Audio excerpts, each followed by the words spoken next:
A millionaire found a young girl sleeping in the barn of his farm and took her inside the house. Several days later, the millionaire was shocked to see what the girl did to his wife, who was in a coma. The haunting melody of Moonlight Sonata drifted through the empty halls of Hayes Mansion, its notes carrying both beauty and desperation.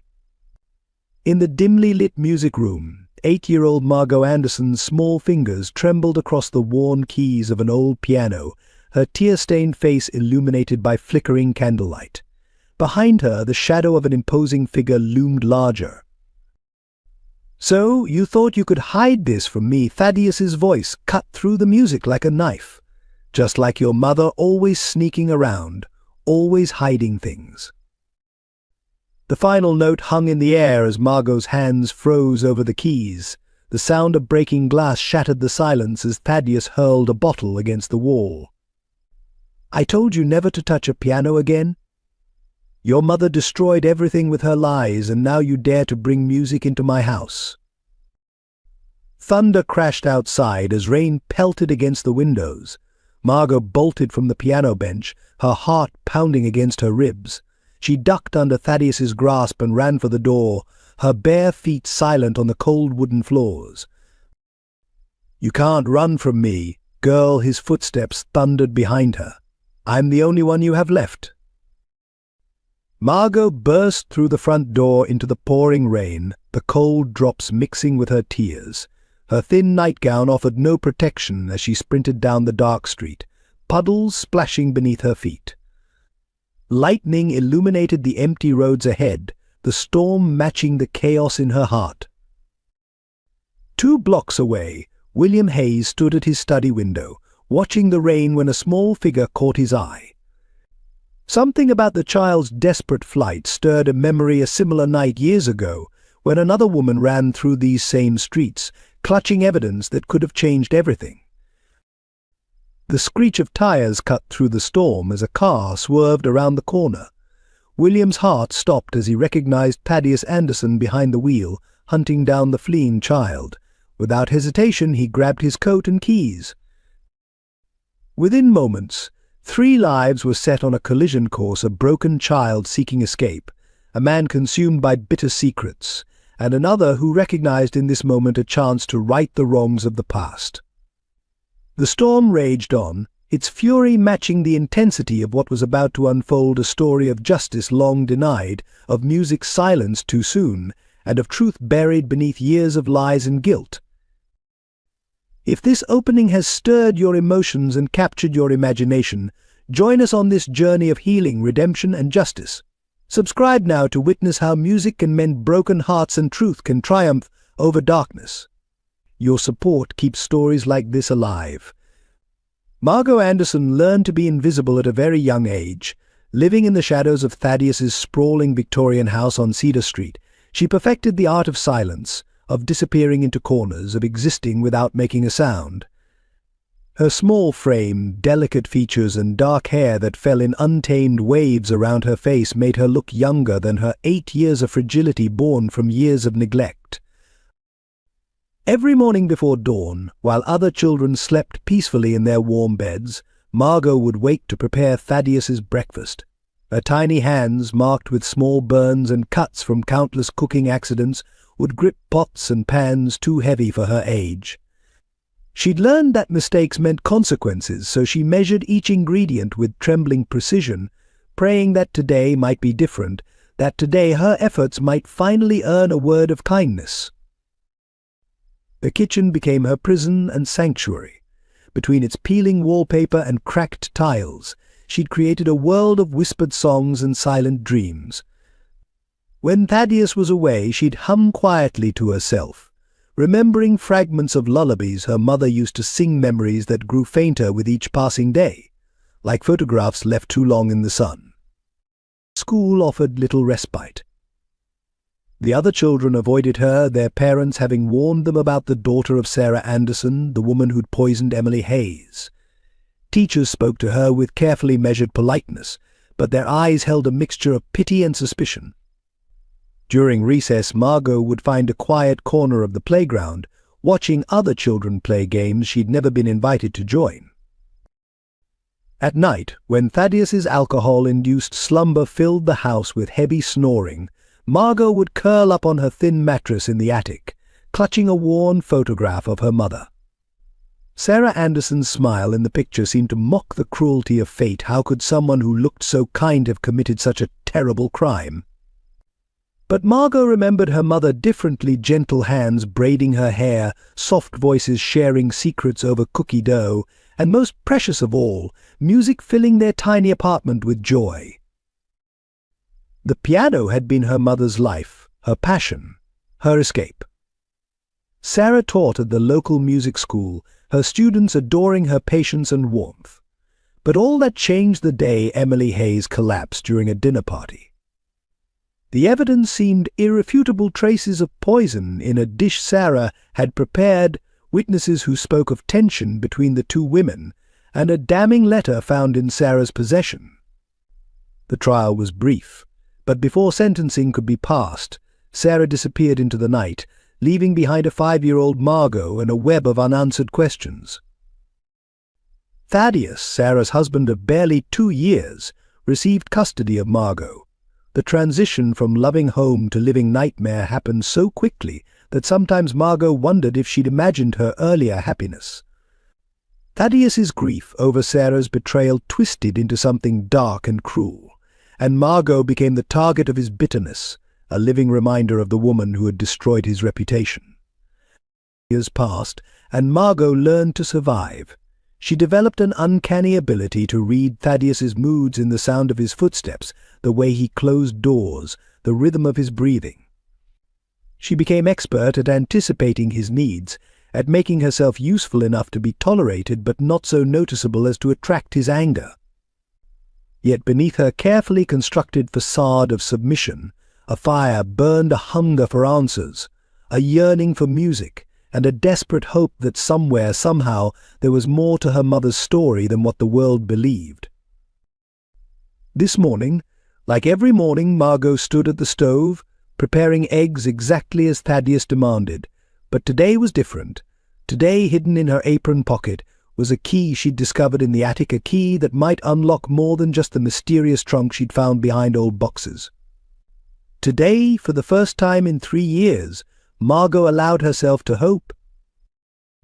The memories came in fragments, like shards of a broken mirror, reflecting a past that seemed increasingly unreal.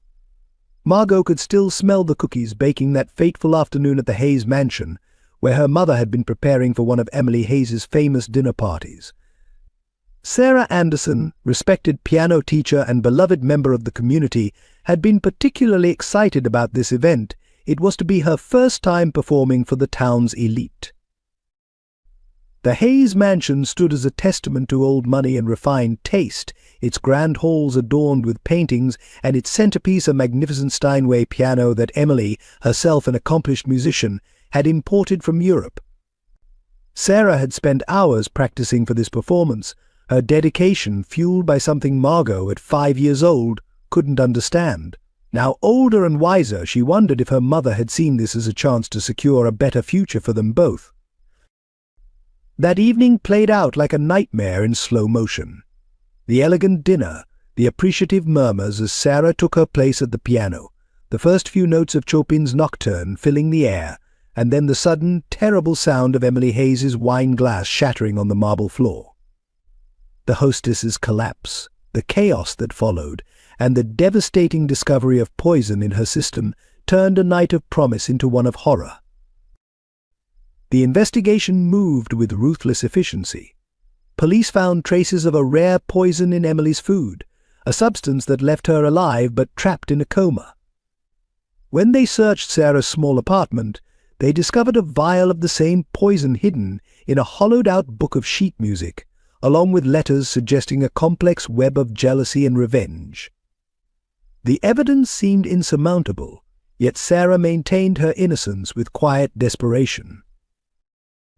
But it was the letter that sealed her fate, a handwritten note describing in detail how to administer the poison gradually, making it appear like natural illness.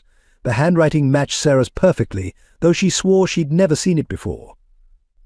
The night before her sentencing, Sarah vanished, leaving behind only a brief note, "My dearest Margot, sometimes truth hides in the spaces between musical notes.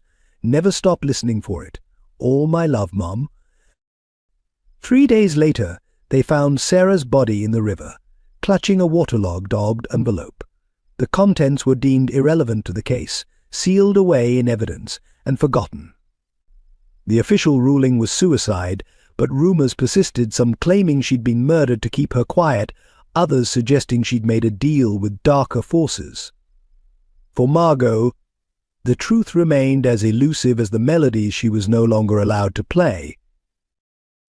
Thaddeus's reaction to Sarah's death transformed him.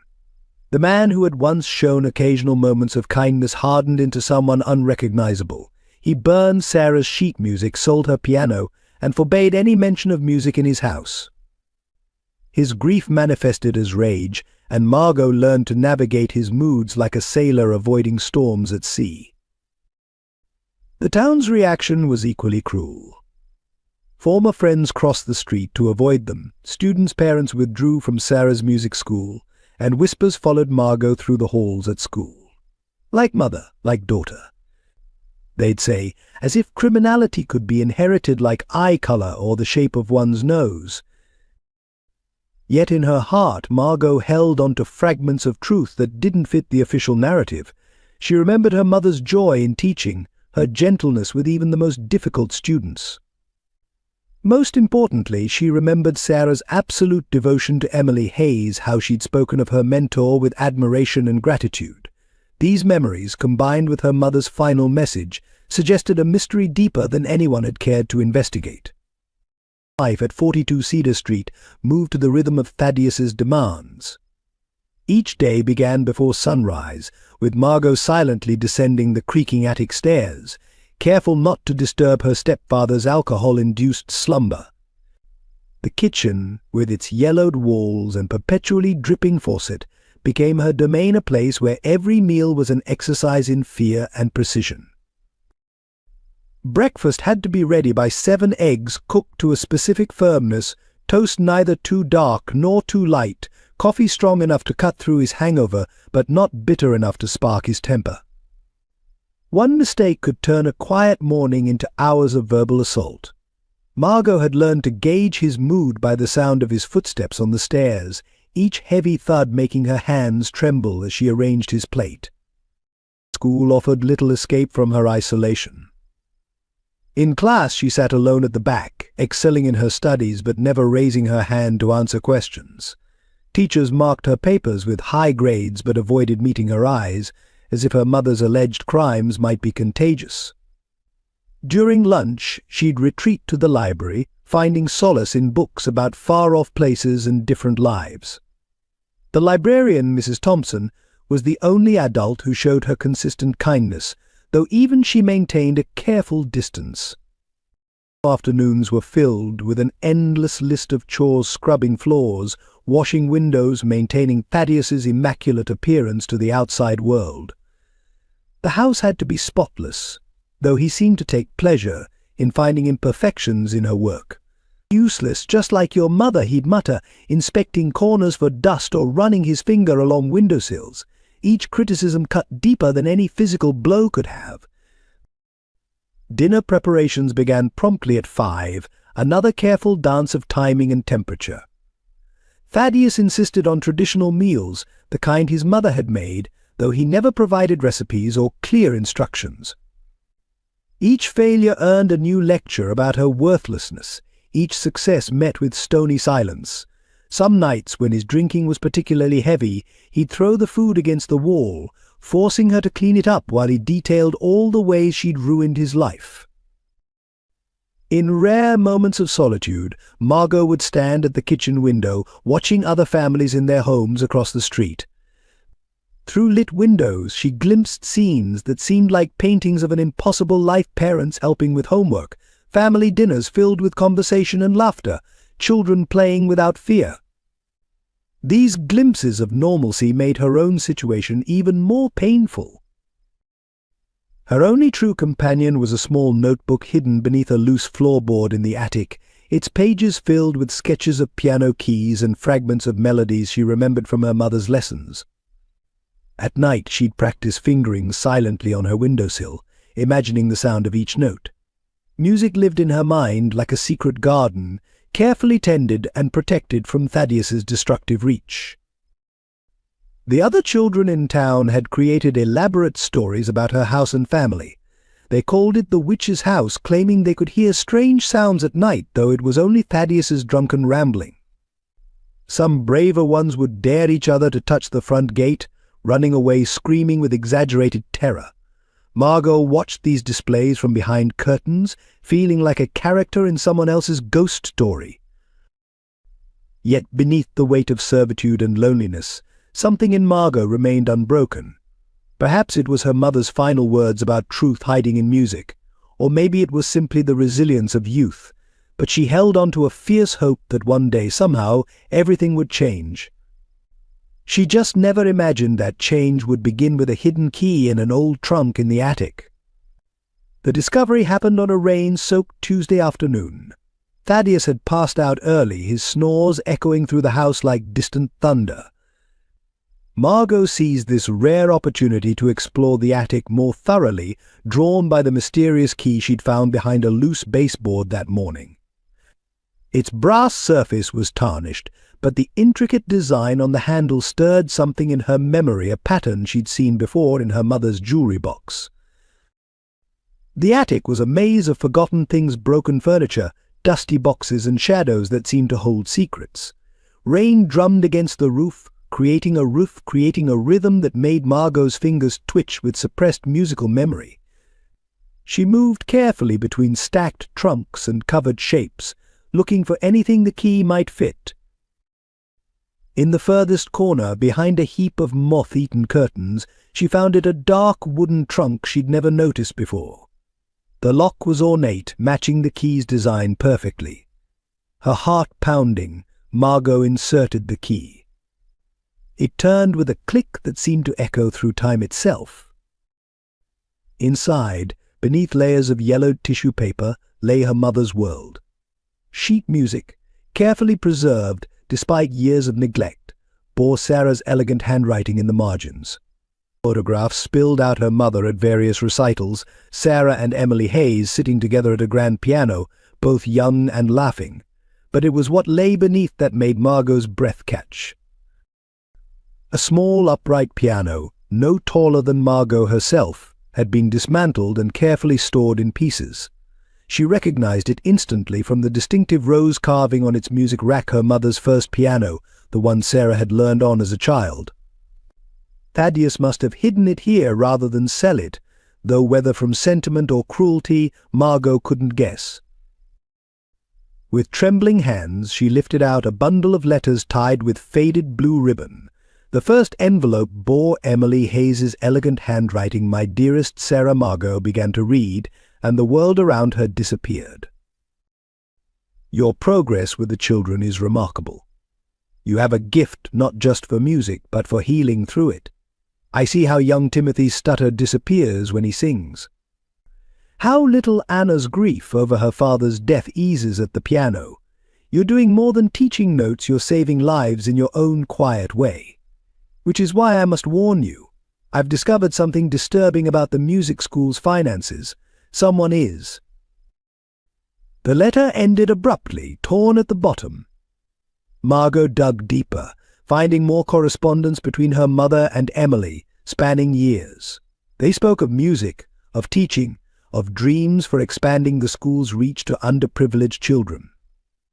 But scattered throughout were hints of something darker, references to missing funds, suspicious accidents, and growing fears. The final letter, dated just days before Emily's poisoning, was written in her mother's hurried hand. "Emily, I found proof. The records show years of embezzlement. And I know who's responsible. We need to meet privately. Your husband's dinner party will be perfect. Everyone will be distracted with the music. I'll bring the documents. We can finally expose." Margot's hands shook as she processed the implications. Her mother hadn't been plotting against Emily, they had been working together to uncover something. But what? And who had really been behind Emily's poisoning? A floorboard creaked behind her. Margot whirled around, clutching the letters to her chest, but it was only the house settling in the rain. Still, the sound reminded her of the danger. If Thaddeus found her with these discoveries.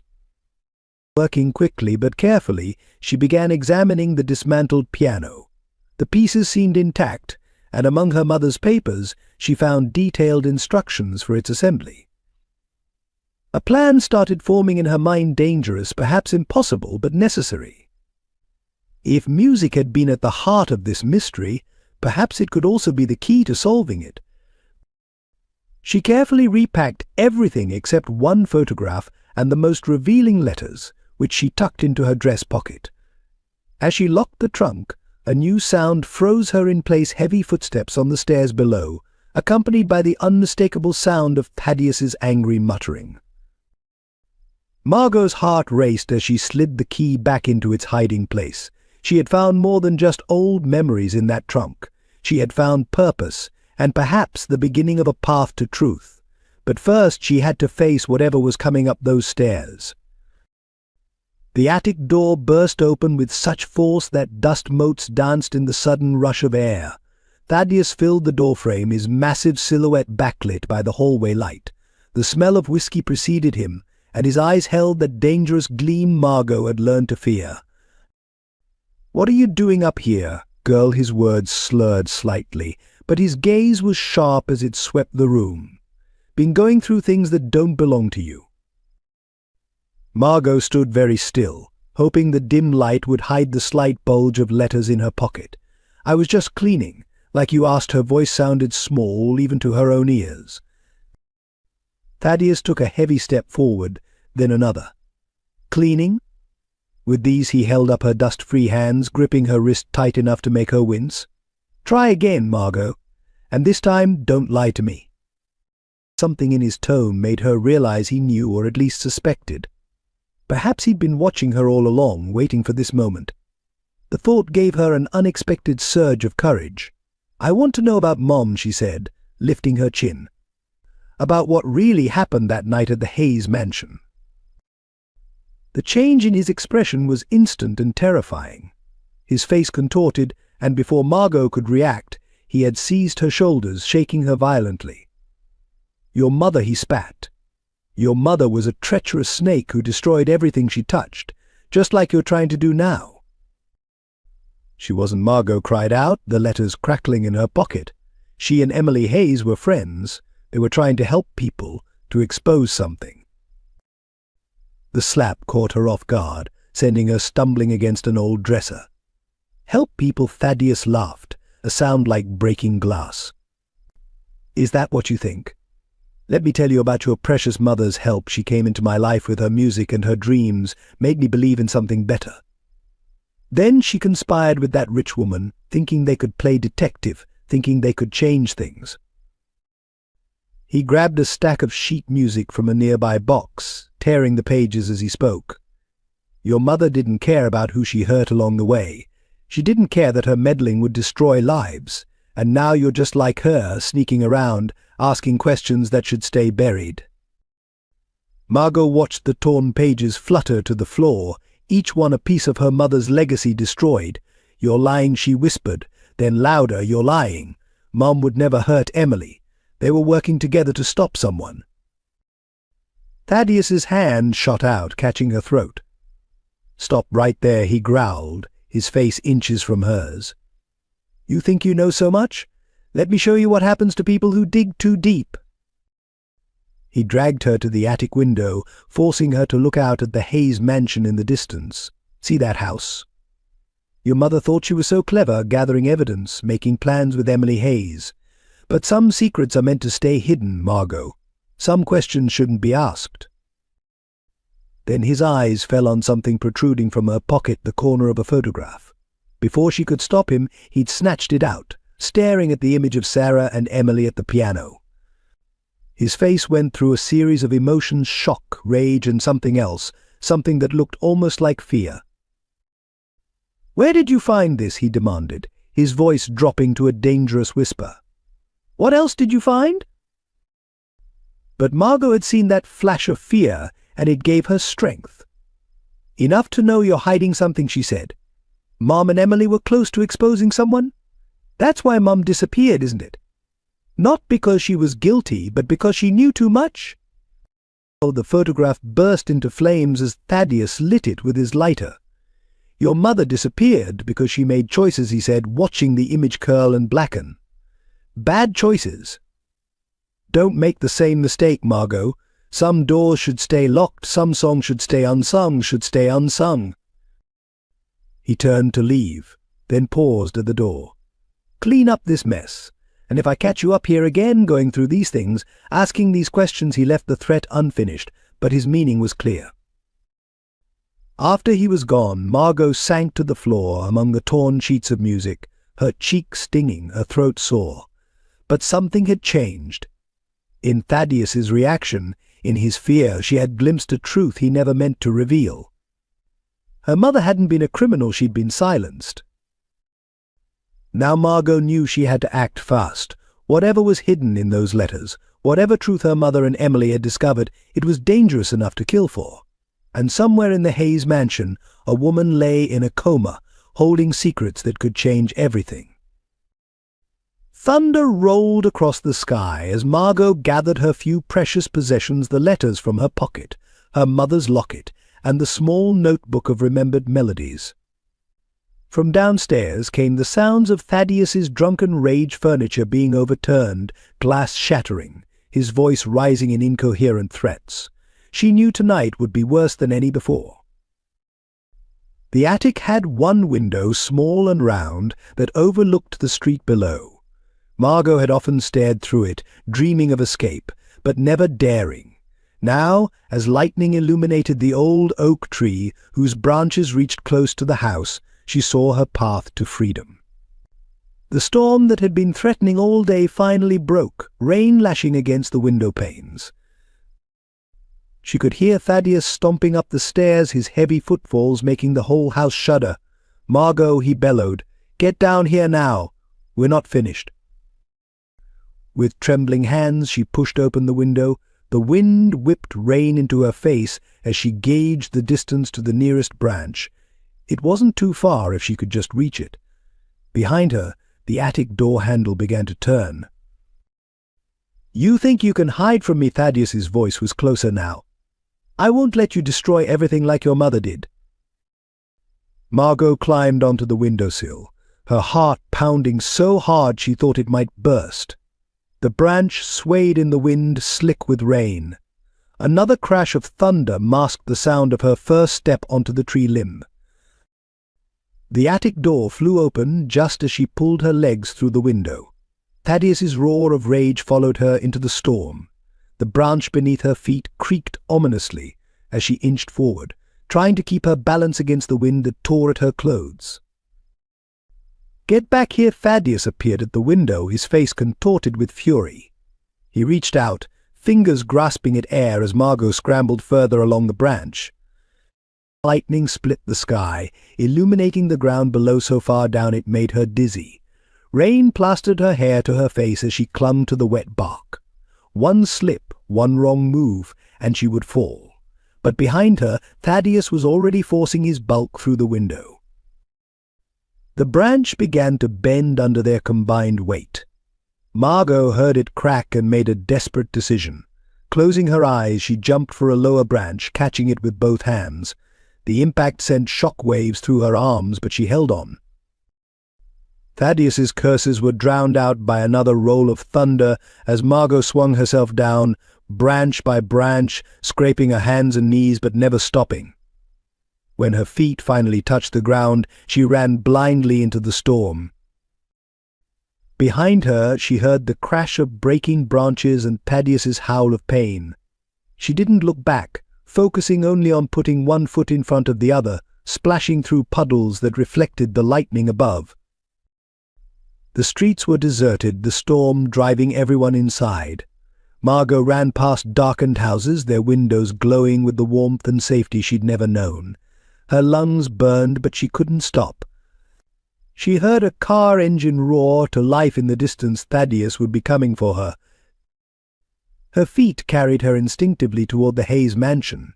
Something about those letters, about her mother's connection to Emily Hayes, told her it was where she needed to be. The grand house loomed ahead, its windows mostly dark except for one a study where a single lamp burned. As she reached the iron gates, headlights swept around the corner behind her. Thaddeus's car swerved on the wet road, engine gunning as he spotted her. Margot squeezed through a gap in the gates, just as the car mounted the curb. "You can't hide from me," his voice carried over the storm. "I'll find you, just like I found her." The words hit Margot like a physical blow. What did he mean? Had he found her mother that night? Had he? She couldn't complete the thought. Instead, she focused on running up the long driveway toward the mansion's front door. Behind her, she heard the screech of brakes, the sound of a car door slamming, and Thaddeus's heavy footsteps on gravel. The distance between them was closing.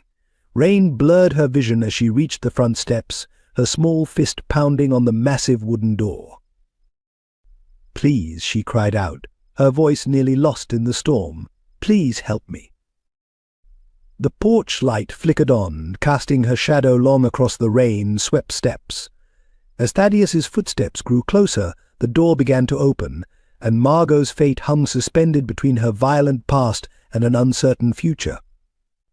The door opened with the weight of history, revealing William Hayes silhouetted against warm lamplight. His tall frame filled the doorway, and his eyes sharp despite the late hour took in the scene before him, a drenched child trembling on his doorstep, and behind her the looming figure of Thaddeus Anderson emerging from the storm. "Get away from my door," Anderson Williams' voice cut through the rain with authority. "You're not welcome here." Thaddeus stumbled to a stop at the bottom of the steps, rain dripping from his disheveled form. "That's my daughter you're harboring, Hayes. She's coming home with me." William looked down at Margot, noting her bruised cheek and the terror in her eyes. Something shifted in his expression, recognition perhaps, or memory. Without taking his eyes off Thaddeus, he placed a protective hand on Margot's shoulder. "Inside," he said softly to her, then louder to Thaddeus, "She's not going anywhere with you. Not tonight. Not ever again." Margot darted past him into the warmth of the foyer, her wet shoes squeaking on the polished marble floor. The interior of the Hayes mansion was exactly as her mother had described it, grand, yet welcoming, with music sheets scattered across various surfaces and the magnificent Steinway piano dominating the adjacent room. "You don't understand what you're doing," Hayes Thaddeus snarled, taking a step up. "That girl is dangerous. She's just like her mother, digging up things better left buried."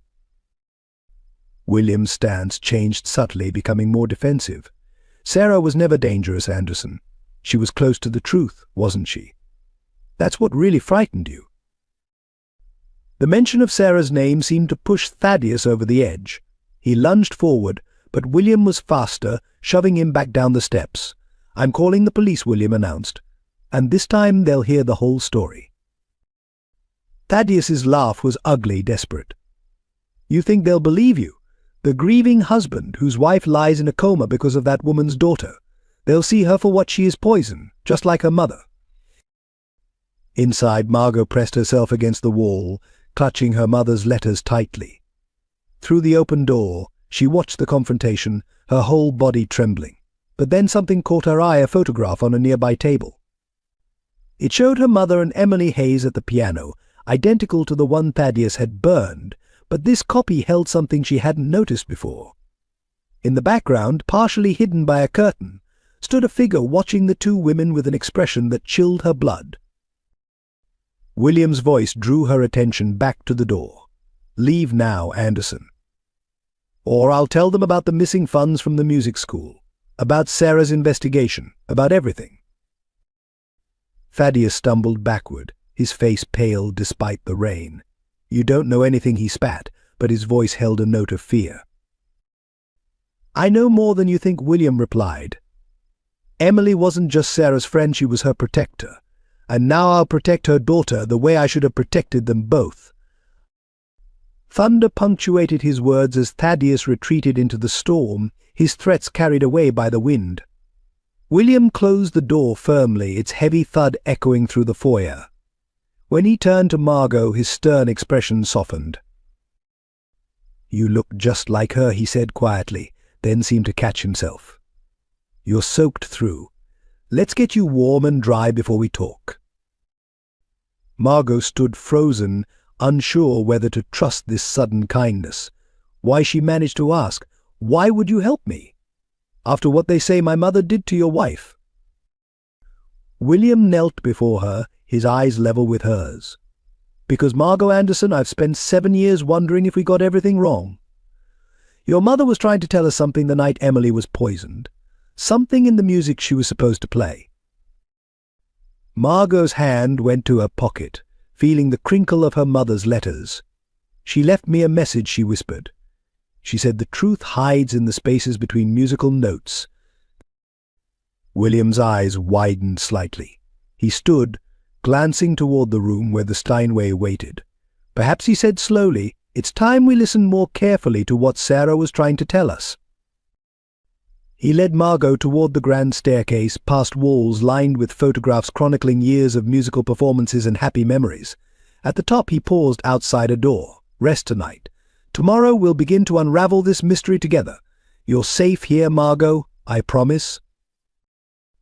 As she followed him into a guest room larger than Thaddeus's entire attic, Margot felt something she hadn't experienced in years: hope.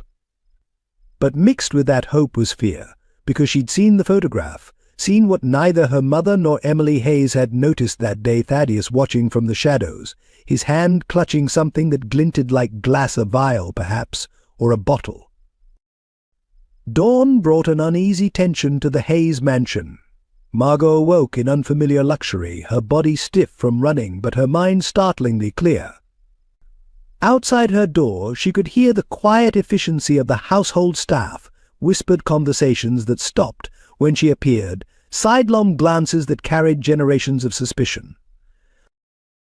Mrs. Mitchell, the elderly housekeeper who had served the Hayes family for 30 years, made no effort to hide her disapproval.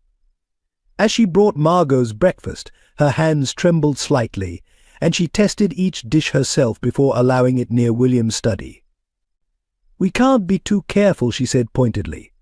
"Not after what happened to poor Mrs. Hayes." William spent the morning making phone calls behind closed doors, his voice rising and falling in patterns Margot couldn't quite decipher. When he finally emerged, his face was drawn with worry. "The police are looking for Thaddeus," he explained, "but there's resistance. Your mother's case left deep scars in this community." The grandfather clock in the hall struck 10, each chime emphasizing the weight of history between them. William led Margot to his study, a room lined with leather-bound books and filing cabinets. He sat behind his desk, studying her with an intensity that made her uncomfortable. "I want to trust you, Margot," he said finally, "but you must understand my position. Emily is everything to me. The night she was poisoned, your mother was the last person to handle her food. The evidence was overwhelming." Margot placed her mother's letters on his desk with trembling hands. But what if the evidence was planted? Mom and Mrs. Hayes were working together, investigating something at the music school. William picked up the letters, his expression guarded. As he read, his frown deepened. "These suggest, but no, it's impossible." The police investigated thoroughly. Every account was examined. By whom Margot pressed? Who was in charge of the music school's finances when Mum started teaching there? The question hung in the air like smoke. William's eyes darted to a photograph on his wall, the school's board of directors, with Thaddeus Anderson standing prominently among them. Something shifted in his expression, doubt creeping in at the edges. A knock at the door made them both jump. Dr. Winters, Emily's private physician, entered with his usual air of authority. His face darkened when he saw Margot. "William, a word, please." "In private." They stepped into the hallway, but their voices carried. "Have you lost your mind?" Dr. Winters hissed. "Harboring that woman's child? After everything that happened?" "James, she's just a girl," William responded. And there are questions about Sarah's case that need answers. The only question Dr. Winters cut in is how long before history repeats itself. That family is poison, William. The sooner you accept that, the safer we'll all be. Margot's hands clenched into fists. Her mother's words echoing in her mind. Truth hides in the spaces between musical notes. She slipped out of the study's other door, following the familiar pull toward the music room. The Steinway stood exactly as it had 7 years ago, its black surface reflecting the morning light. Without thinking, Margot lifted the cover, her fingers hovering over the keys. One note, just one.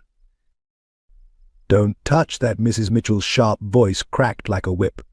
"That piano hasn't been played since." Since my mother's last performance," Margot finished quietly. "The night everything changed." The housekeeper's face softened slightly. "You look so much like her, standing there. Sarah was. She was kind to me before. Always had a smile, a gentle word. I never understood how she could." Her voice trailed off. William returned, looking troubled. "Dr. Winters has concerns," he said carefully. "Perhaps it would be better if we found somewhere else for you to stay." Margot felt her world tilting again. "Please," she whispered, pulling out the last letter from her pocket. "Mom wrote this the day she died. She said she had proof. She was trying to protect Mrs. Hayes, not hurt her." William took the letter, his hands unsteady. As he read, color drained from his face. "These numbers," he muttered. "I've seen them before in Emily's private records." She was tracking something, comparing accounts. A sound from upstairs interrupted him, monitors beeping urgently from Emily's room. Dr. Winters rushed past them, medical bag in hand. But it was his dropped notebook that caught Margot's eye, falling open to reveal a familiar pattern of numbers, identical to those in her mother's letter. William stared at the notebook, then at Margot, years of certainty crumbling in his eyes. Perhaps he said slowly, "It's time we let the music play again. Your mother always said that every song tells a story. Maybe it's time we heard hers." The afternoon light filtered through the stained glass windows of Emily's room, casting colorful shadows across her still form. William led Margot inside with quiet reverence, his hand gentle on her shoulder. The room was a shrine to music. Photographs of performances lined the walls, and in the corner stood a small upright piano, dusty from years of silence. "Emily always said music could reach places medicine couldn't," William explained softly. "Before everything, this room was filled with melodies. She would teach here when students were too sick to travel to the school."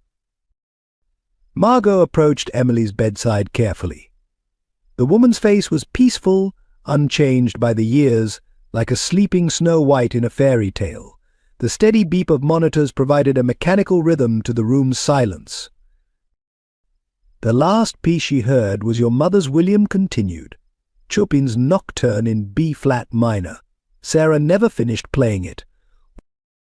Without thinking, Margot hummed the opening bars.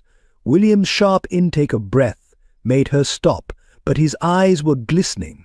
"That's exactly how Sarah played it," he whispered. "Not just the notes, but the feeling behind them." Moving to the small piano, Margot lifted the cover. Years of dust had settled on the keys, but underneath they were perfectly preserved. "Mom taught me this piece," she said quietly. She said it was Mrs. Hayes's favorite. "Play it," William said suddenly. When Margot hesitated, he added, "Please. It's been too long since these walls heard music."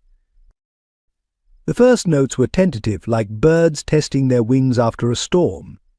But as Margot's confidence grew, the melody took flight. She played as her mother had taught her, letting the music tell its story, not just of sadness, but of hope hidden within darkness. Something changed in the room's atmosphere. The monitor's steady beeping shifted slightly, matching the rhythm of the nocturne. William rushed to Emily's side, watching intently as her fingers twitched almost imperceptibly against the sheets. "Keep playing," he urged, his voice thick with emotion. "She's responding to the music." Margot continued, her mother's lessons flowing through her fingers. Each phrase seemed to carry memories: Sarah and Emily laughing at the grand piano, sharing secrets between measures, building dreams of a music school that could change lives. As she reached the passage where the melody usually turned dark, Margot remembered something her mother had said: "Music is a language, sweetheart. Sometimes the most important words are hidden in the spaces between notes." She slowed down, paying attention to those spaces, the brief moments of silence between phrases. There was a pattern there, something familiar. It matched the rhythm of numbers in her mother's letters, not random figures, but a code set to music. William must have noticed too. He was staring at the piano with newfound intensity. The ledger entries, he murmured, they followed this same pattern. Emily and Sarah weren't just teaching music, they were documenting something, hiding it in plain sight. The final notes of the nocturne faded away, but their echo seemed to linger. In her bed, Emily's breathing had changed, becoming deeper, more purposeful. Dr. Winters, who had entered silently during the performance, checked her vital signs with obvious surprise. "Her neural activity has increased significantly," he admitted reluctantly. "It's almost as if..." "Oh, as if she's trying to wake up," William finished. He turned to Margot, really seeing her for the first time. "Your mother wasn't trying to silence Emily that night, she was trying to help her speak." Margot nodded, her hands still resting on the keys. "The poison wasn't meant for Mrs. Hayes, was it? Mom found something in the school's records, something worth killing for. She and Mrs. Hayes were going to expose it that night, using this piece as their evidence." William moved to a filing cabinet in the corner, pulling out dusty folders. Emily kept copies of everything. If Sarah hid a message in the music, there might be more hidden in these records. The afternoon sun was setting, painting the room in deep golds and purples.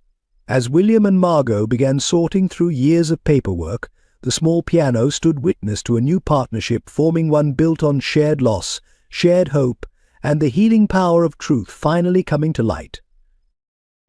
In her bed, Emily Hayes's fingers continued their subtle dance, matching the rhythm of a code hidden in music, waiting for someone to finally hear its message. The days that followed brought subtle changes to the Hayes mansion. The heavy curtains that had shrouded windows for years were drawn back, letting sunlight stream across polished floors. Music, once forbidden, now flowed freely through the halls as Margot practiced daily on the small, upright piano in Emily's room. William found himself lingering in doorways, watching Margot play with an intensity that mirrored her mother's. Her small figure at the piano stirred memories not just of Sarah, but of his own daughter Catherine, lost to illness years before Emily's poisoning. He noticed how Margot would scrunch her nose in concentration, exactly as Catherine had done during her lessons. "She would have been your age now," he told Margot one evening, surprising them both with the confession. They were sorting through more of Emily's files, looking for patterns in the financial records. "Catherine loved music as much as you do. She and your mother had special lessons every Thursday." Margot's hands stilled over the papers. "Mom never mentioned she taught another girl my age." But she wouldn't have, William replied softly. Catherine's death hit Sarah particularly hard. They were very close. It was Sarah who suggested naming the music school scholarship program after her. The revelation created a shift in their relationship. William began sharing more stories over breakfast tales of Emily's concerts, Sarah's teaching innovations, the dreams they'd had for expanding music education to underprivileged children.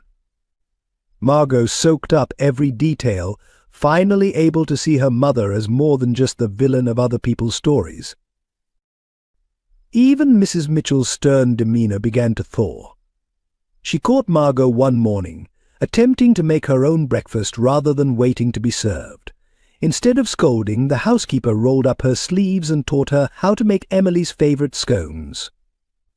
"Your mother used to bake these with me," she admitted, demonstrating how to cut cold butter into flour. She said music and baking were similar, both needed patience and precise measurements. The household staff, following Mrs. Mitchell's lead, gradually stopped their whispered conversations when Margot entered rooms. The gardener showed her Emily's rose garden, explaining how Sarah had had help plant many of the bushes. The cook taught her to make hot chocolate the way her mother had preferred it, with a pinch of cinnamon and tiny marshmallows. But it was in Emily's room that the most profound changes occurred. Margot spent hours there playing the piano while William read to his wife from her favorite books. They noticed that Emily's vital signs would stabilize during the music, her fingers sometimes moving in time with familiar pieces. One afternoon, while Margot was playing a particularly complex passage from Bach, Emily's hand actually lifted slightly from the bed. William was beside her instantly, hope illuminating his features. "She's trying to conduct," he whispered. She always moved her hands like this during this section. The moment sparked a new routine. Each day Margot would play through Emily's favorite repertoire, while William documented every response, no matter how small. They created charts matching musical pieces to physical reactions, building a language of communication through melody and rhythm.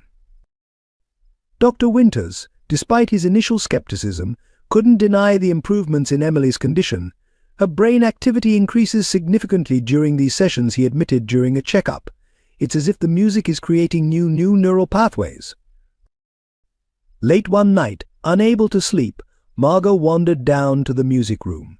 She found William at the grand piano, staring at a photograph of Emily, Sarah, and Catherine at a recital. His fingers traced the edges of the frame as he spoke without turning. "I was angry for so long," he said quietly. "At Sarah, at the world, at myself for not protecting them. But watching you these past weeks, seeing how music flows through you just like it did through them.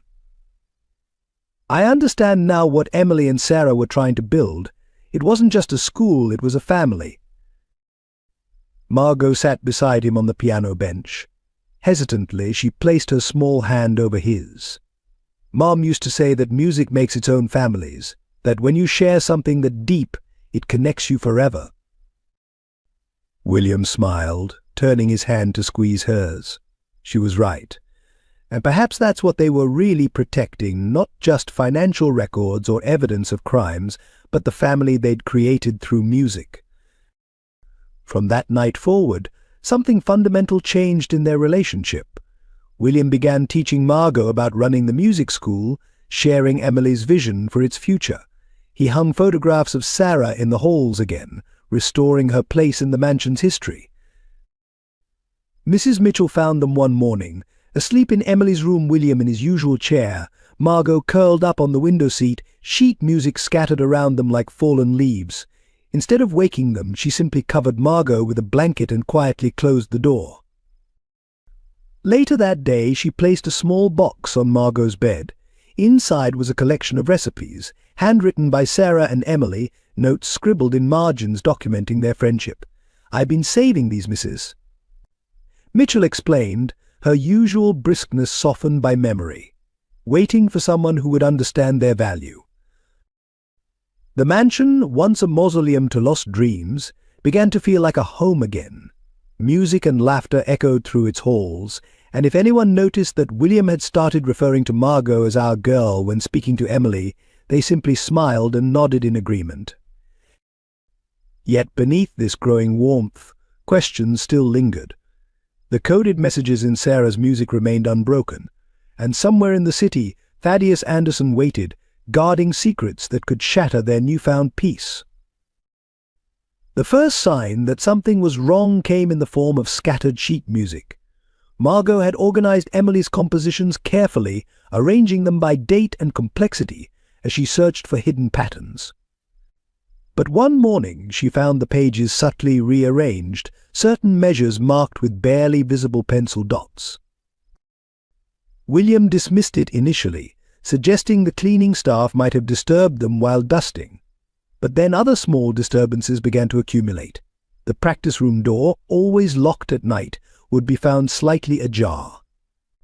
The security system reported brief power fluctuations at odd hours. Sheet music with Sarah's annotations disappeared, only to reappear days later with certain passages highlighted. One evening, while Margot was practicing Chopin's Nocturne, she noticed movement in the garden through the reflection in the piano's polished surface. A figure stood among Emily's roses, watching the house. When William investigated, he found fresh cigarette butts, the same brand Thaddeus favored, and footprints in the soft earth. "Someone's trying to find something," Margot said, examining the marked sheet music. "They're following the same patterns Mom used in her code." The incidents escalated. Mrs. Mitchell discovered the lock on the filing cabinet picked, though nothing appeared to be missing. The gardener reported tools rearranged in his shed, and strange cars began appearing on their street, parking for hours before driving away. Dr. Winters grew increasingly agitated during his visits, his questions about Margot's activities becoming more pointed. It's unnatural they overheard him telling William, "The girl spends hours with those old papers and music sheets, just like her mother did before." Well, we all know what happened. William installed additional security cameras, but they occasionally captured only static during crucial moments. The police, when called, found no evidence of forced entry, suggesting whoever was watching them had intimate knowledge of the mansion's layout. Late one night, Margot woke to the sound of piano keys being pressed very softly downstairs.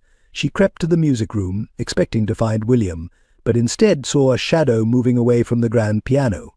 On the music stand lay a newspaper clipping she'd never seen before, an article about Sarah's death, with certain words circled in red. "They're sending us a message," William said, examining the article. "Someone's afraid we're getting too close to the truth."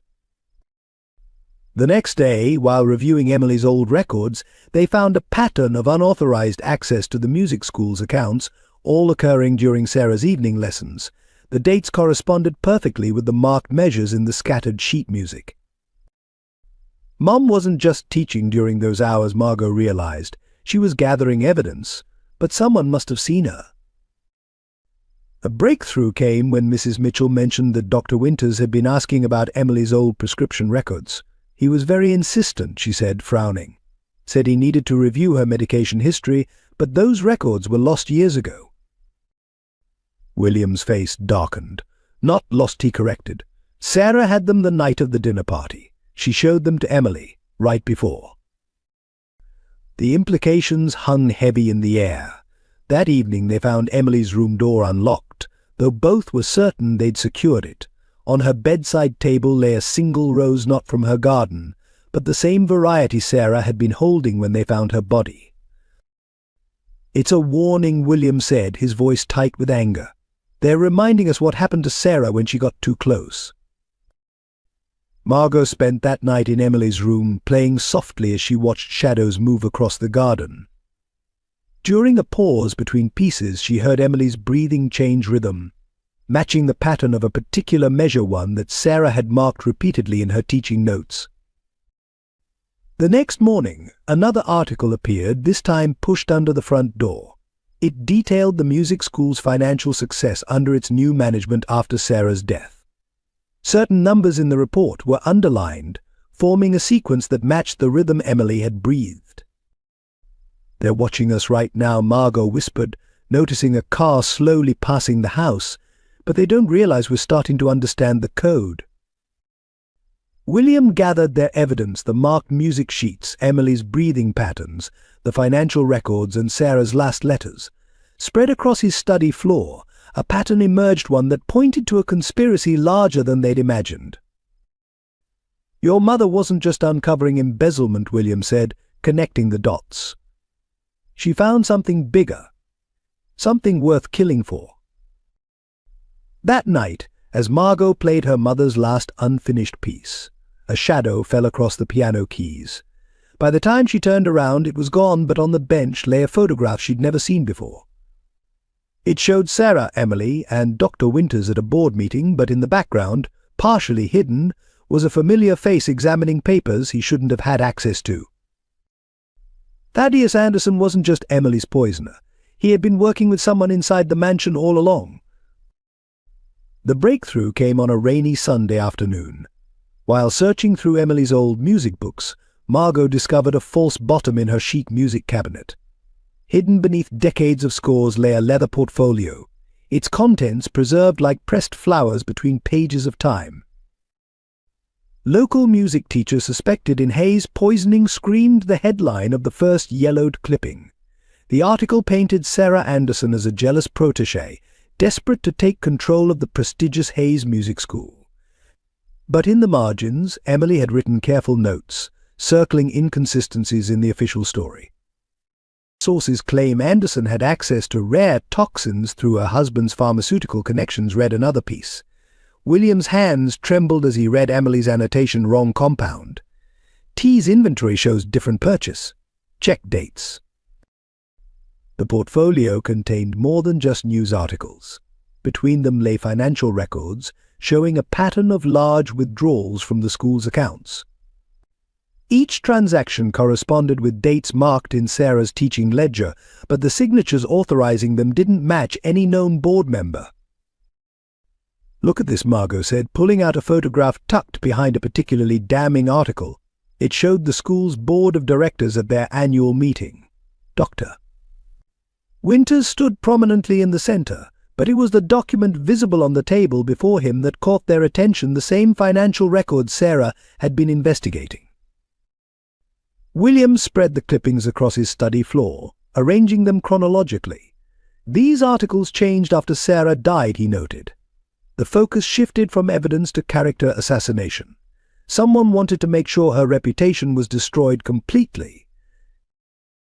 A series of smaller articles documented the aftermath: Sarah's disappearance, the discovery of her body, the quick ruling of suicide. But Emily had question marks next to each official conclusion and references to pages in her personal diary pages that had been torn out the night of the poisoning. The most revealing piece was buried at the bottom of the portfolio, a half-written article that never made it to print. It detailed discrepancies in the school's financial reports, mentioning a private investigation initiated by Emily Hayes. The article was dated the day before the fateful dinner party. Mom wasn't just gathering evidence, Margot realized, her voice thick with emotion.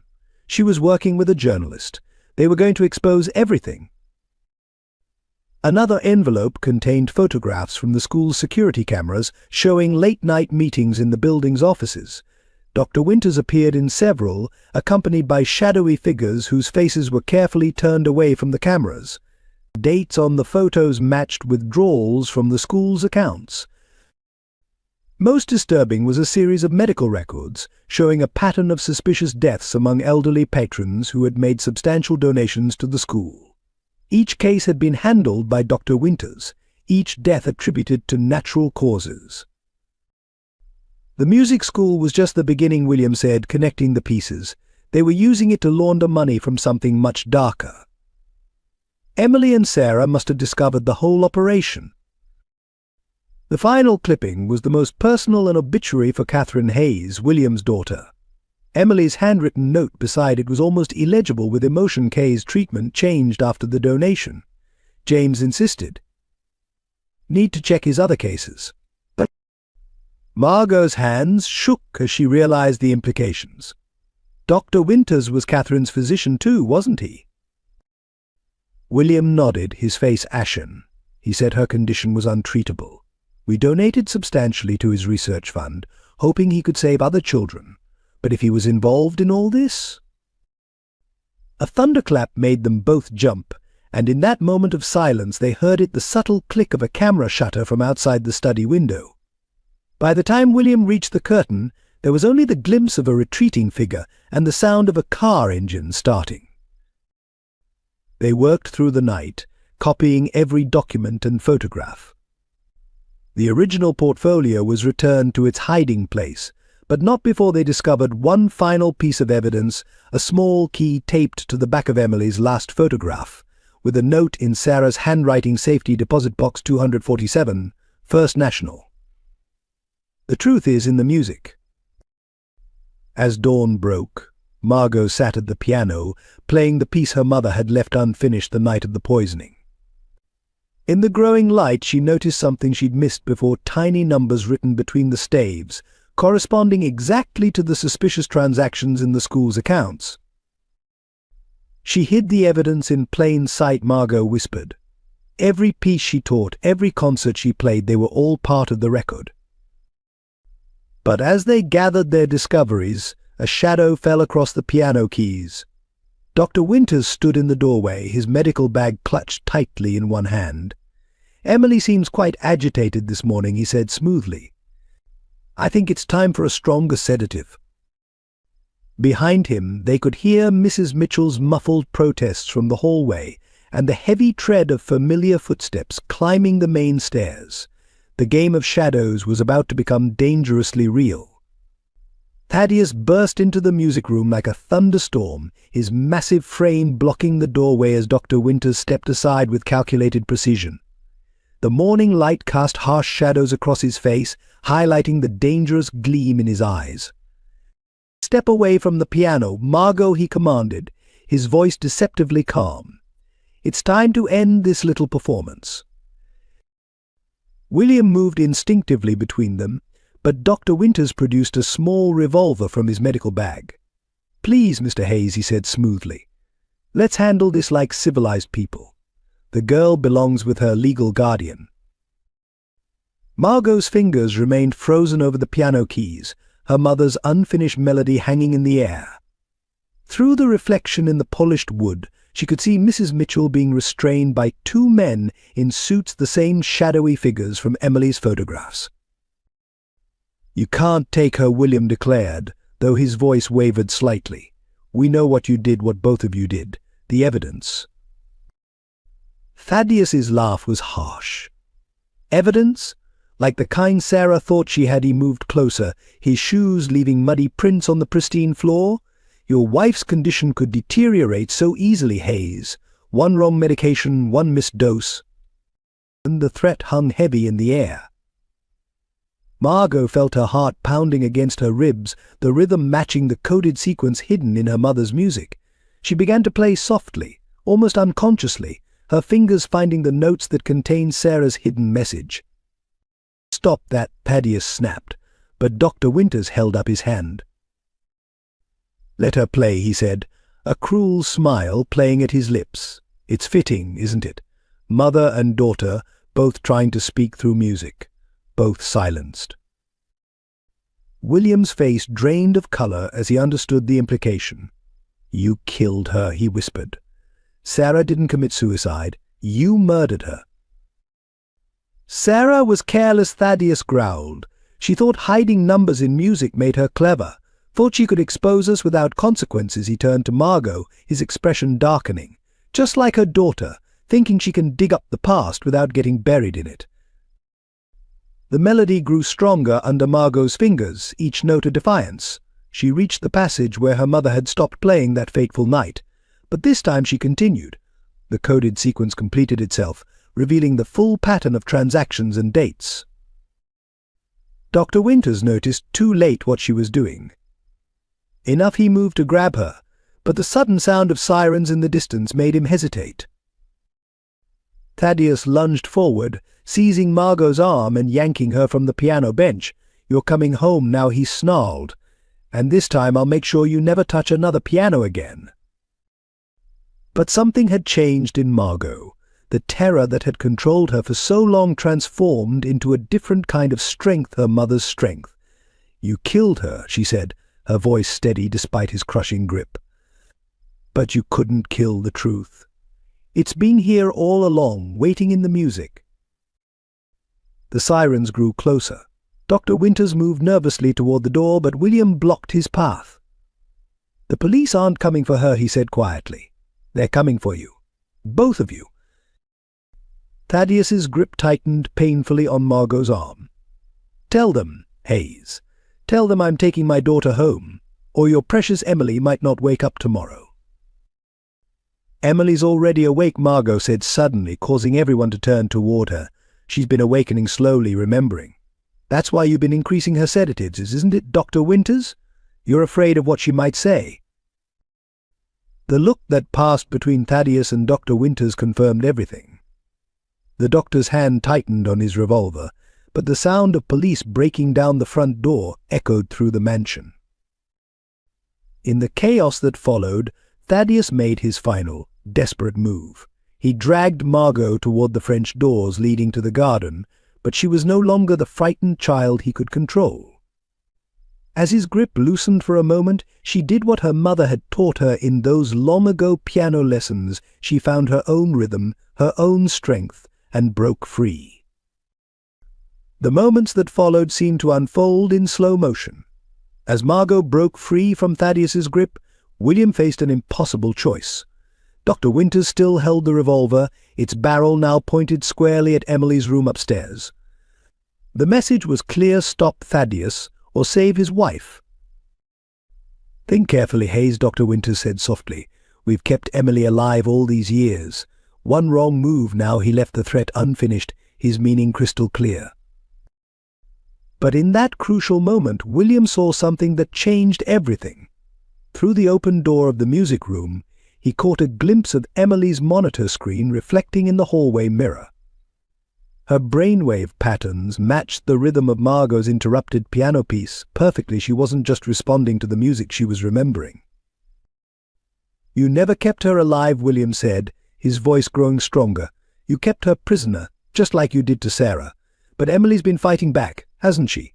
Every time Margot plays, she gets closer to the truth." Thaddeus lunged for Margot again, but William moved with a speed that surprised everyone, including himself. He tackled the larger man, sending them both crashing into the grand piano. The impact created a discordant symphony of struck keys and splintering wood. "She's just a child," William shouted, struggling with Thaddeus. "A child who lost her mother because of your greed." Dr. Winters aimed his revolver at the grappling men, but his hand trembled. The police were closing in upstairs, their footsteps thundering above. He couldn't risk a gunshot drawing their attention. William fought with the desperate strength of a man who had spent 7 years in silent grief. Each punch he landed was for Sarah, for Emily, for the young girl who played piano with his dead daughter's dedication.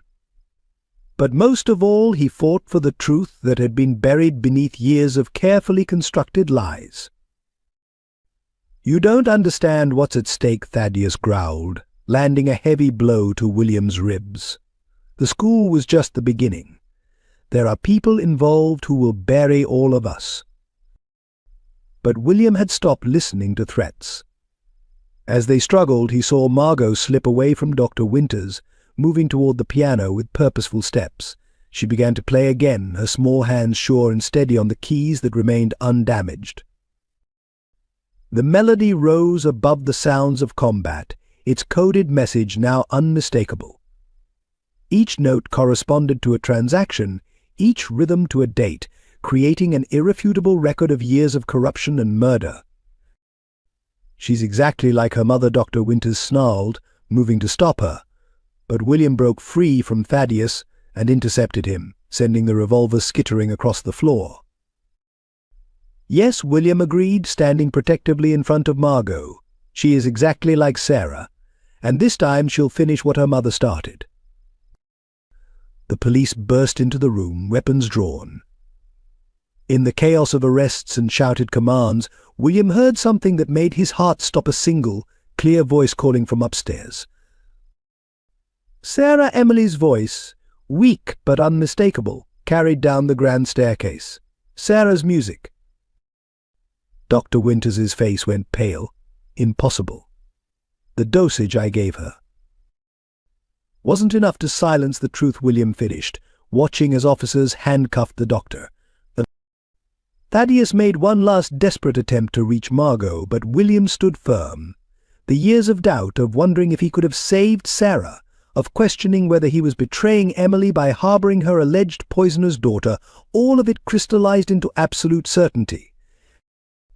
"You took Catherine from me," he said quietly to Dr. Winters as the police led him away. "You poisoned my wife.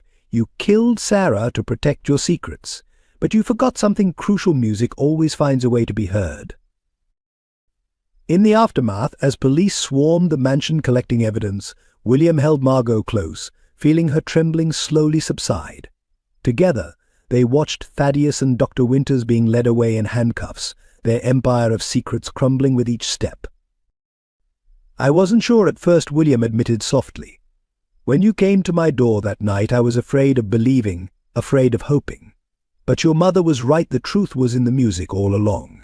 We just had to be brave enough to listen. In the quiet hours following the arrests, Emily Hayes's room became a sanctuary of hope. The medical equipment that had once seemed so oppressive now recorded a miracle in steady, strengthening rhythms. Emily's eyes, open and alert for the first time in 7 years, followed Margot's every movement as she sat at the small upright piano. "Play it again," Emily whispered, her voice raspy from disuse. "Sarah's last piece. I remember everything." William sat beside his wife's bed, holding her hand as Margot began to play. The melody flowed differently now, freed from its burden of hidden codes and secret messages. Yet within its notes lay a story that needed to be told. "She tried to warn me," Emily said, each word a triumph over years of enforced silence. That night before dinner, Sarah showed me the evidence. James Dr. Winters had been using the school to launder money from his experimental drug trials. Thaddeus handled the pharmaceuticals, made them disappear from inventory. Margot's fingers faltered on the keys for a moment, but Emily shook her head slightly. "Keep playing, dear. The music. It helps me remember." As the melody continued, Emily's voice grew stronger. They were testing drugs on terminal patients, falsifying results for pharmaceutical companies. The music school donations provided cover for the money. Sarah found the connection when she was teaching Catherine. William's grip on her hand tightened. Their daughter's name had been unspoken for so long. Catherine's illness, Emily continued, tears streaming down her face. It wasn't terminal. James was using her as a test subject. When Sarah discovered the truth, she knew she had to stop them. But they were ready for her. Margot played on, her mother's music giving strength to Emily's words. The truth, hidden for so long in melodies and rhythms, finally found its voice. "They meant to poison me slowly, make it look like a gradual decline, but something went wrong with the dosage that night. Sarah realized what was happening when I collapsed. She started to play this piece, her signal that she was about to expose everything. That's when Thaddeus." The music swelled, filling the room with its bittersweet testimony. Outside, the evening sun painted the sky in shades of gold and purple, as if nature itself were bearing witness to this moment of revelation. A team of new doctors had arrived, summoned by the police to evaluate Emily's condition. They stood amazed as their patient, supposedly locked in a near-vegetative state for 7 years, spoke with increasing clarity and purpose. The sedatives, one doctor explained in hushed tones to William. Dr. Winters was keeping her conscious but paralyzed. A sophisticated combination of drugs designed to trap her in her own body. But the music somehow helped her brain forge new neural pathways. Emily reached out, touching Margot's shoulder as she played. "You have her gift," she said softly. "Not just for music, but for truth. Sarah would be so proud." The piece ended, its final notes hanging in the air like a prayer. But for the first time, the silence that followed wasn't empty. It was filled with possibility, with healing, with justice too long delayed but finally served. "We'll need to document everything," William said, his voice thick with emotion. "Your testimony, the evidence Sarah gathered, all of it. But right now," he looked at his wife, really seeing her for the first time in 7 years. "Right now, we're just grateful to have you back." Emily smiled, then turned to Margot with determination in her eyes. "There's something else Sarah left for you. Something she entrusted to me the night everything happened. When I'm stronger," she glanced at William, who nodded encouragingly. "When I'm stronger, I'll show you where to find it." As night fell over the Hayes mansion, Margot began to play again, not her mother's pieces this time, but something new, something of her own. The melody spoke of loss and discovery, of silence and voice, of truth hidden in music and finally set free. Emily closed her eyes, letting the music wash over her, but her lips moved in silent words that only William could hear. "Sarah's daughter has come home." The police investigation uncovered layers of deception that stunned even the most seasoned detectives. In the harsh fluorescent light of the interrogation room, Thaddeus Anderson finally broke, his confession spilling out like poison from a long festering wound. "It wasn't supposed to be Emily," he said, his voice hollow. "The poison was meant for Sarah. She was getting too close, asking too many questions." "Dr. Winters provided the compound untraceable," he said. "A gradual deterioration that would look natural." Detective Claire Morrison, who had originally investigated Sarah's death, watched through the one-way glass as Thaddeus described that fateful night. Each detail confirmed what Emily had remembered, adding new layers of horror to an already tragic story. "Sarah discovered our connection to the pharmaceutical trials too soon," Thaddeus continued. "She found the records of all the patients' terminal cases that weren't terminal at all. Kids like Catherine Hayes, used as test subjects for experimental drugs. The music school was perfect cover. Who would question generous donations from grateful parents? The evidence room filled with boxes of documents retrieved from Thaddeus's home. Hidden behind the attic walls, they found years of transaction records, correspondence with pharmaceutical companies, and lists of patients, each name representing a life destroyed by greed. Most damning was a small leather journal, its pages filled with Sarah's handwriting. She had documented everything: dates, times, conversations overheard. The final entry, written hours before her death, revealed the full scope of her discovery. "My dearest Margot," she had written, "if you're reading this, then what I feared has happened. The truth about Catherine's death cannot stay hidden. Emily and I will expose everything tonight. Thaddeus suspects, but he doesn't know about this journal. The evidence is in the music. Sweet girl. You'll understand when you're older. Remember, every song tells a story." William and Margot sat in Detective Morrison's office as she explained how Sarah's death had been staged. Thaddeus followed her that night, the detective said gently. When she tried to reach the police with evidence about Catherine's case, he caught her by the river. But it wasn't a simple murder. He wanted information. Security camera footage, long thought lost, showed Sarah's final moments. She stood at the riverbank, clutching her music sheets, refusing to reveal where she had hidden the proof of the drug trials.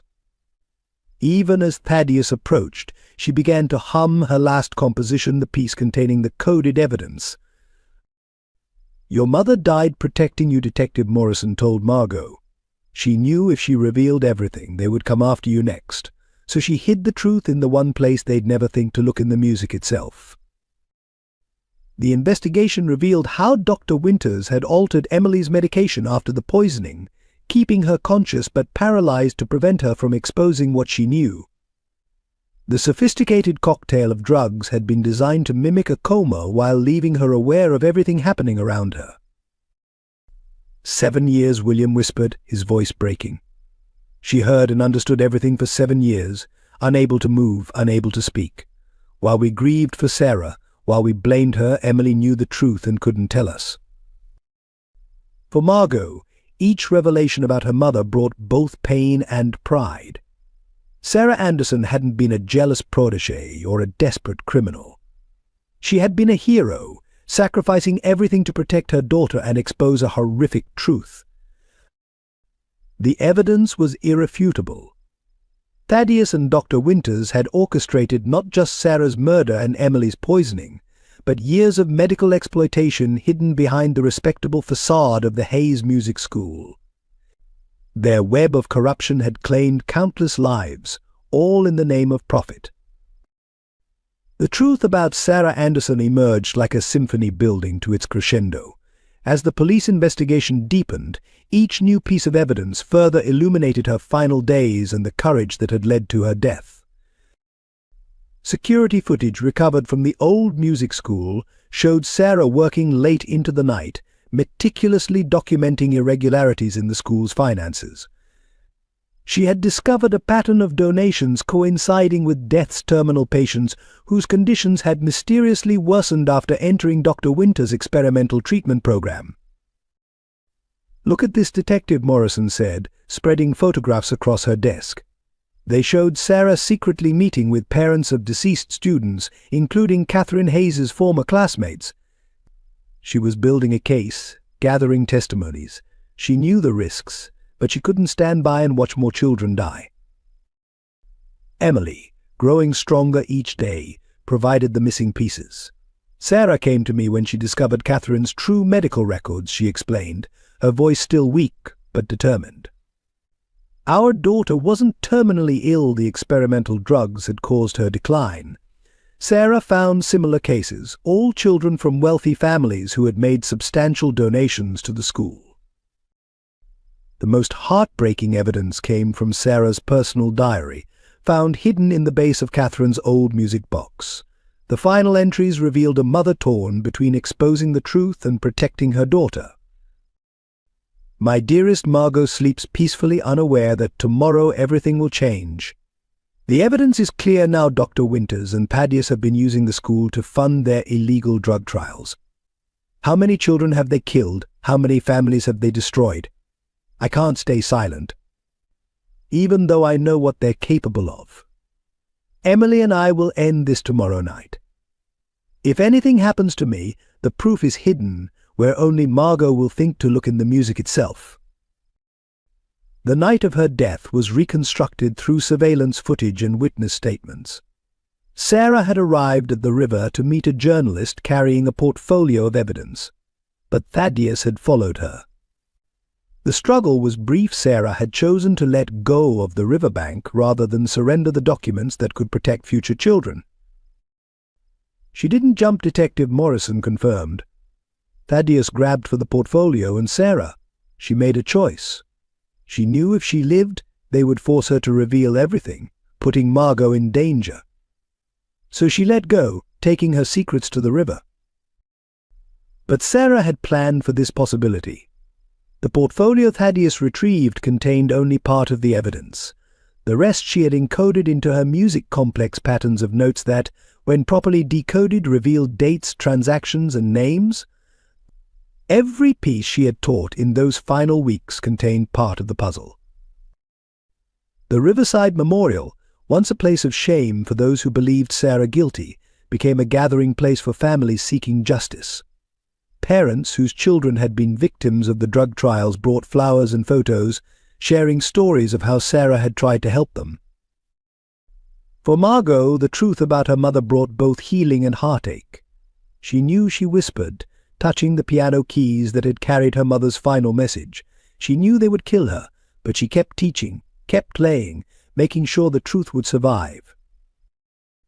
William placed the last piece of evidence on Detective Morrison's desk, a recording from Emily's room on the night of the poisoning. Sarah's voice could be heard, clear and determined. I won't let them hurt another child, Emily. Catherine deserved justice, and so do all the others. Whatever happens tonight, promise me you'll keep the music alive. It's all there, hidden in the notes, waiting for someone brave enough to play it. As Sarah's innocence came to light, the community's reaction was painfully mixed. Some rushed to express remorse for their years of judgment, while others doubled down, unable to face their role in perpetuating an innocent woman's persecution. At school, Margot faced a new kind of isolation. Students who had once simply ignored her now watched her with uncomfortable intensity, whispering behind their hands. Her mother was a hero, they'd say, but how do we know she's not seeking revenge? Mrs. Peterson, her mathematics teacher, who had always kept Margot seated at the back of the class, suddenly wanted her to share her unique perspective on everything. The artificial attention felt almost worse than the previous neglect. They're trying to rewrite history, William observed one evening, watching Margot pick at her dinner after another difficult day. It's easier for them to turn you into some kind of tragic figure than to admit they spent years punishing an innocent child. The local newspaper, which had once vilified Sarah, now wanted to run a feature story on Margot, daughter of fallen hero, seeks justice when she declined to be interviewed. They published speculation about her troubled emotional state and inability to process her mother's vindication. Even the music school, now under new management, attempted to capitalize on the situation. They proposed naming a scholarship after Sarah Anderson, but their press release somehow managed to take credit for nurturing the truth-seeking spirit that had led to her death. The worst came during a memorial service for the victims of Dr. Winter's drug trials. As Margot approached the podium to play one of her mother's pieces, a grieving parent stood up. "How dare you?" the woman cried out. "Your mother knew what was happening to our children, but she waited too long to act.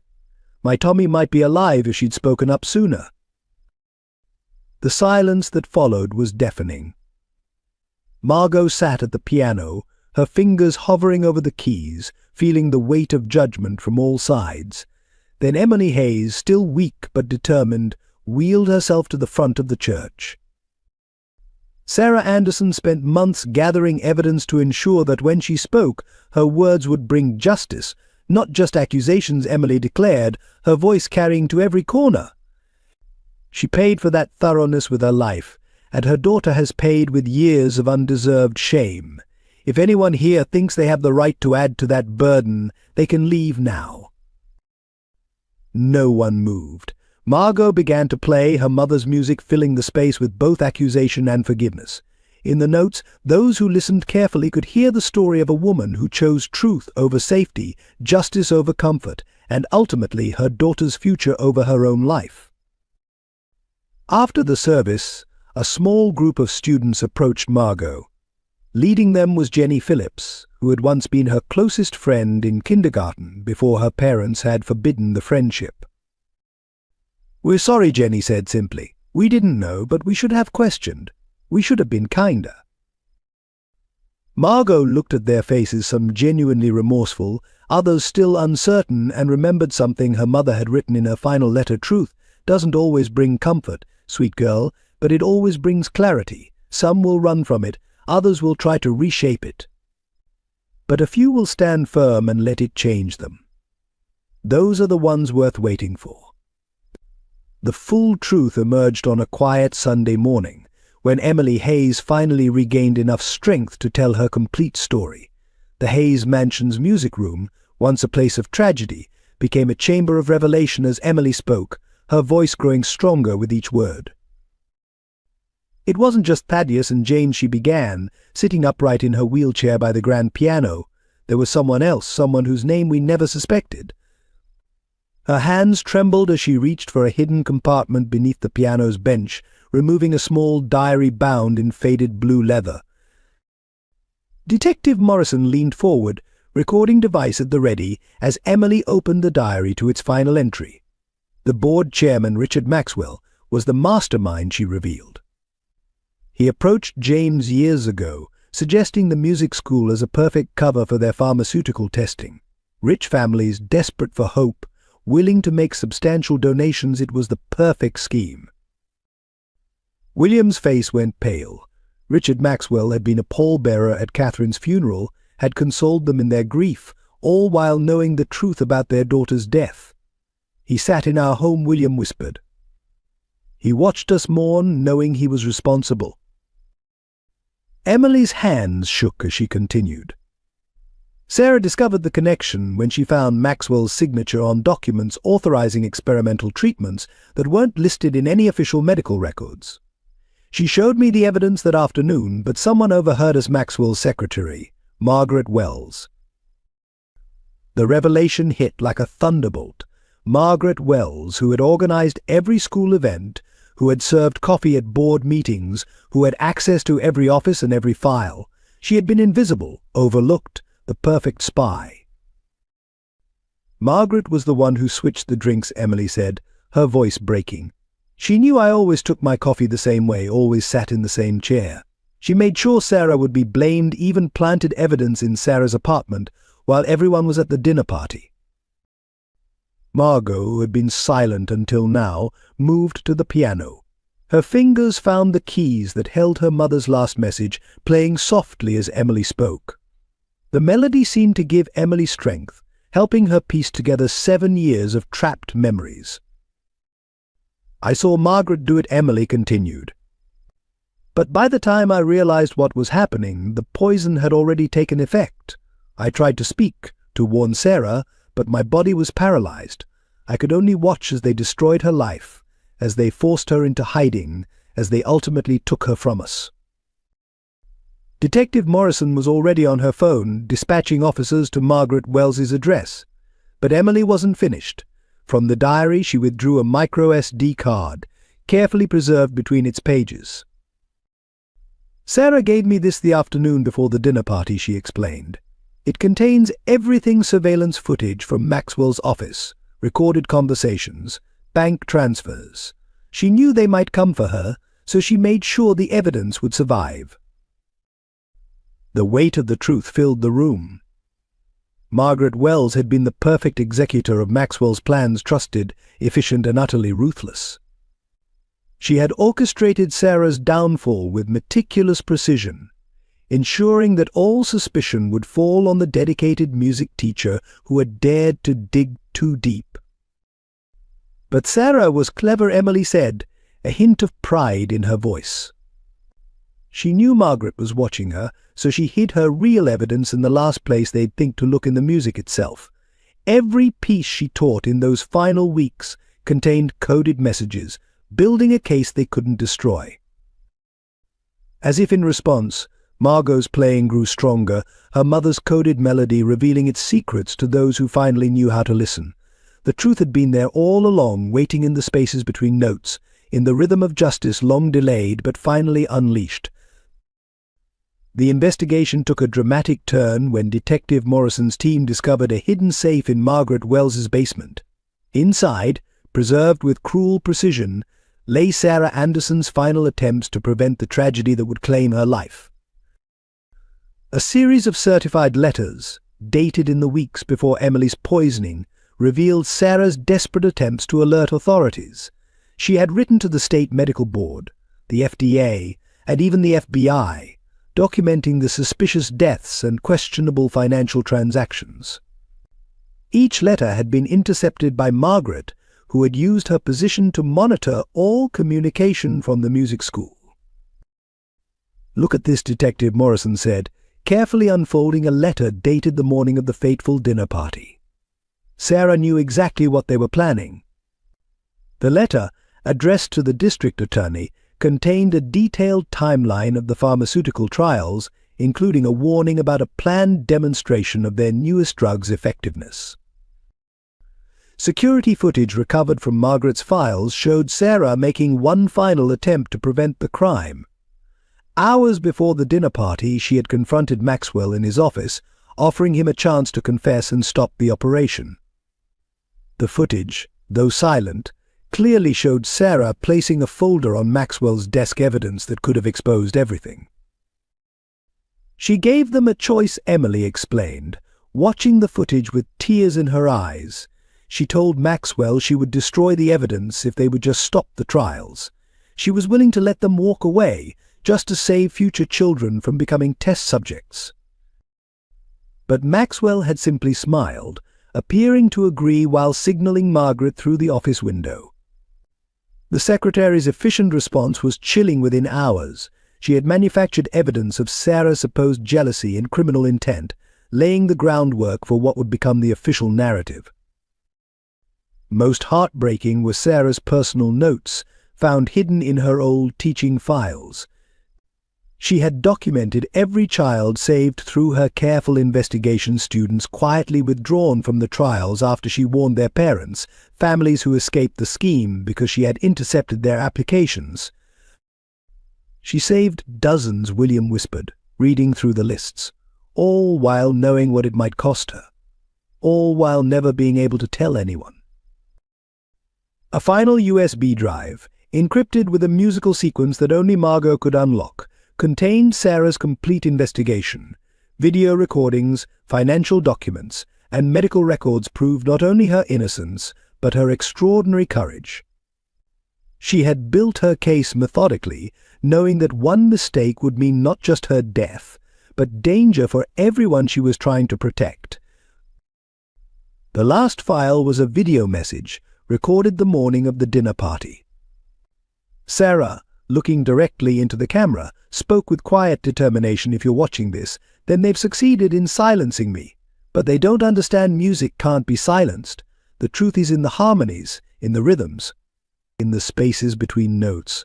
My daughter will find it, and when she does, Let this evidence speak for those who no longer can.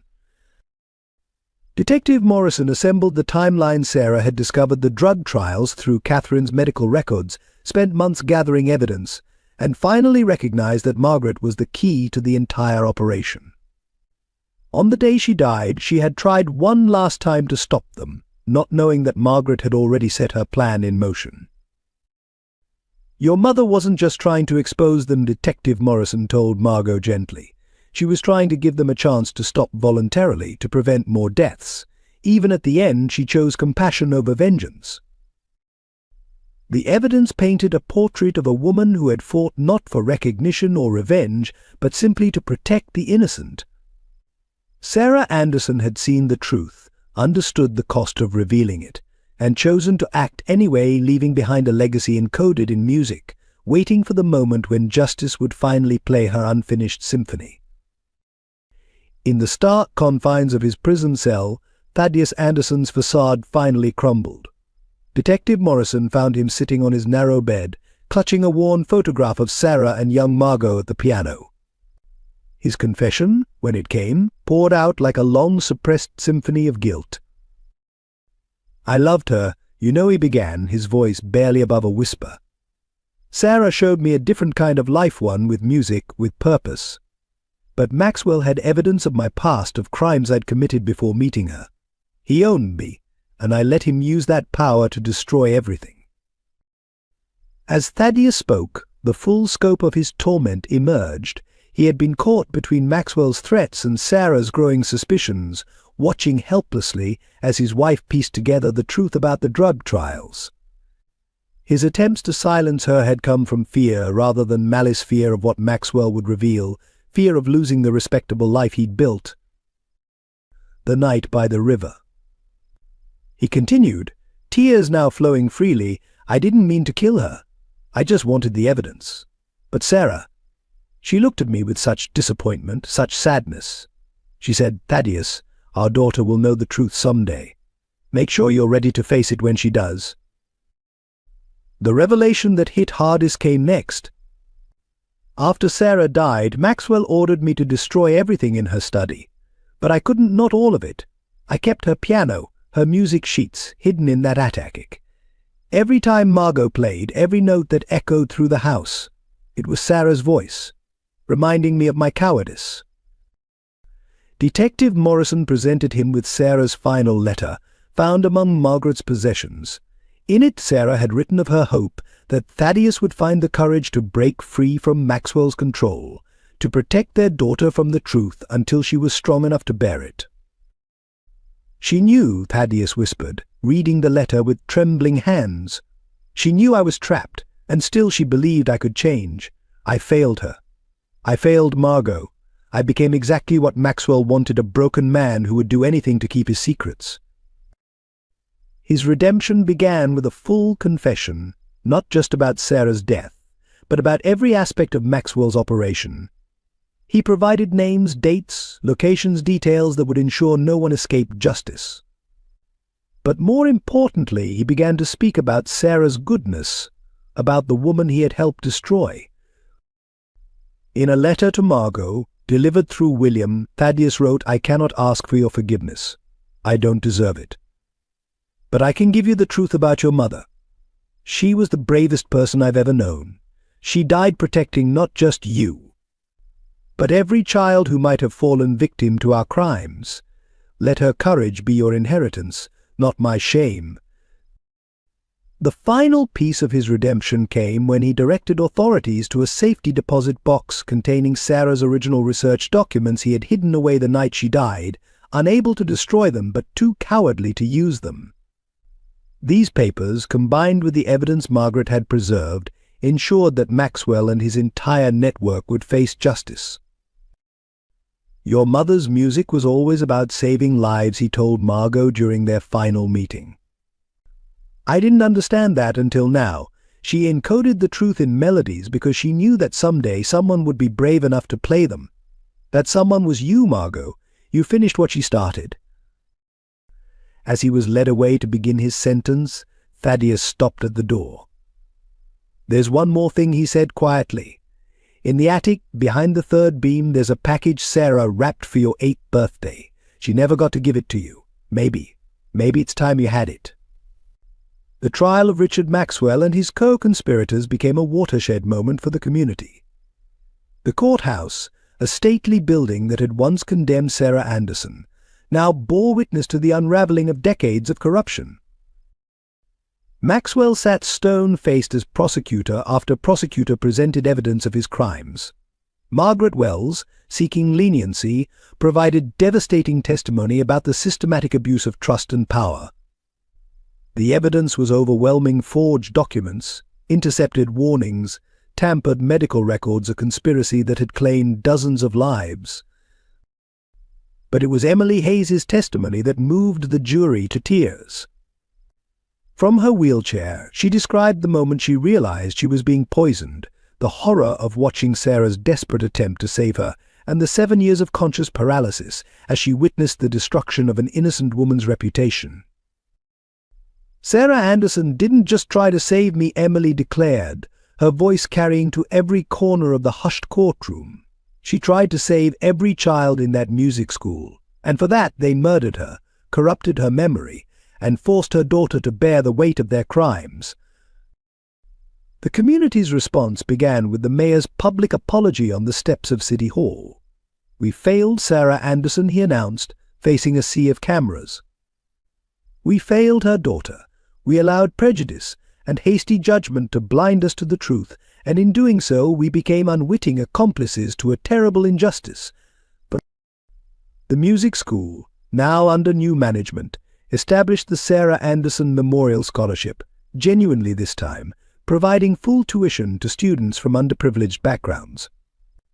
The school's main performance hall was renamed in her honor with a plaque that told the true story of her sacrifice. Local newspapers published retractions of their previous coverage, accompanied by in-depth investigations into how they had allowed themselves to be manipulated by Maxwell's influence. The editor who had written the most damaging articles about Sarah personally apologized to Margot, offering her unlimited space to tell her mother's story. Former students of Sarah's came forward, sharing stories of her kindness, her dedication, and her subtle attempts to protect them. Parents spoke of mysterious phone calls warning them away from the experimental treatments, of scholarship offers that had saved their children from becoming test subjects. The verdicts, when they came, were unequivocal. Maxwell received multiple life sentences with no possibility of parole. Margaret Wells, despite her cooperation, was sentenced to 25 years. Other conspirators faced similar fates, their carefully constructed world of privilege and power crumbling under the weight of justice. But perhaps the most powerful moment came during the victim impact statements. Margot, sitting at a piano brought into the courtroom, played her mother's final composition, the piece that contained the coded evidence, now transformed into a testament of courage and love. As the last notes faded, she addressed the court. "My mother believed that truth, like music, cannot be silenced forever. She encoded her evidence in melodies because she knew that someday someone would listen carefully enough to hear it. Today we're all listening. Today." Justice plays her unfinished symphony. The judge, in his final remarks, ordered the creation of a special oversight committee for medical research named the Anderson Protocol, ensuring that no other children would fall victim to such exploitation. The committee's seal would feature a musical staff, a permanent reminder of how one teacher's courage had exposed a deadly conspiracy. Outside the courthouse, a spontaneous gathering formed. Students, teachers, parents, and community members held candles and sang a chorus of acknowledgement, remembrance, and promise. The music they chose was Sarah's favorite piece, its notes rising into the evening air like a prayer for healing, for justice, and for the power of truth to finally break its silenced bonds. The Hayes mansion underwent a transformation as profound as its inhabitants. Emily, growing stronger each day, moved her medical equipment from the isolated upstairs room to the sunlit music room, where Margot's daily practice sessions became a form of therapy for them both. William discovered a new purpose in fatherhood, channeling the love he'd held frozen since Catherine's death into nurturing Margot's talent and healing. He found himself leaving little notes in her music sheets, just as he had done for Catherine, and his heart swelled when Margot began leaving responses. "She would have loved you," Emily told Margot one afternoon as they sorted through Catherine's old music books.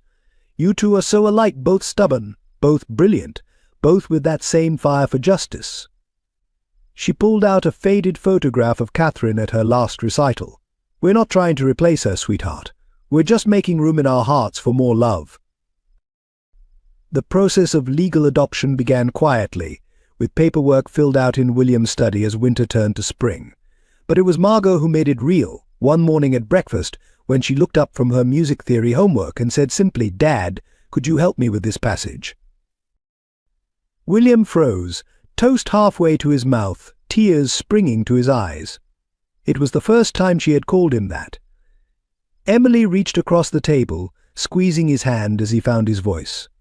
"Of course, sweetheart. Let's look at it together." The family's healing found its rhythm in shared moments, Emily teaching Margot the intricate fingering of Chopin's nocturnes, William helping her arrange her mother's compositions for publication. All three of them spending evenings in the garden as Margot practiced and fireflies danced around Emily's roses. Mrs. Mitchell, who had once viewed Margot with suspicion, became a fierce protector of their newfound happiness. She kept Sarah's recipes in regular rotation, teaching Margot to bake her mother's favorite cookies, sharing stories of the young teacher who had always made time to chat with the household staff. The attic, once a place of hidden secrets, was transformed into Margot's private studio. William installed proper lighting and heating, and Emily insisted on hanging Sarah's restored photographs alongside Catherine's. "This is your heritage," she told Margot. "Both of them, all of us, we're your family story now." On the day the adoption became final, they held a private ceremony in the music room. Margot played a piece she had composed, weaving together themes from Sarah's last work and Catherine's favorite melody. As the music filled the room, Emily and William exchanged rings with her simple silver bands engraved with musical notes. "Family isn't just about blood," William said, his voice thick with emotion. "It's about the music we make together, the truth we defend together, the love we choose to give each other every day." That night, as moonlight streamed through the windows, Margot found Emily alone in the music room, running her fingers over the piano keys. "I used to dream about this," Emily confessed.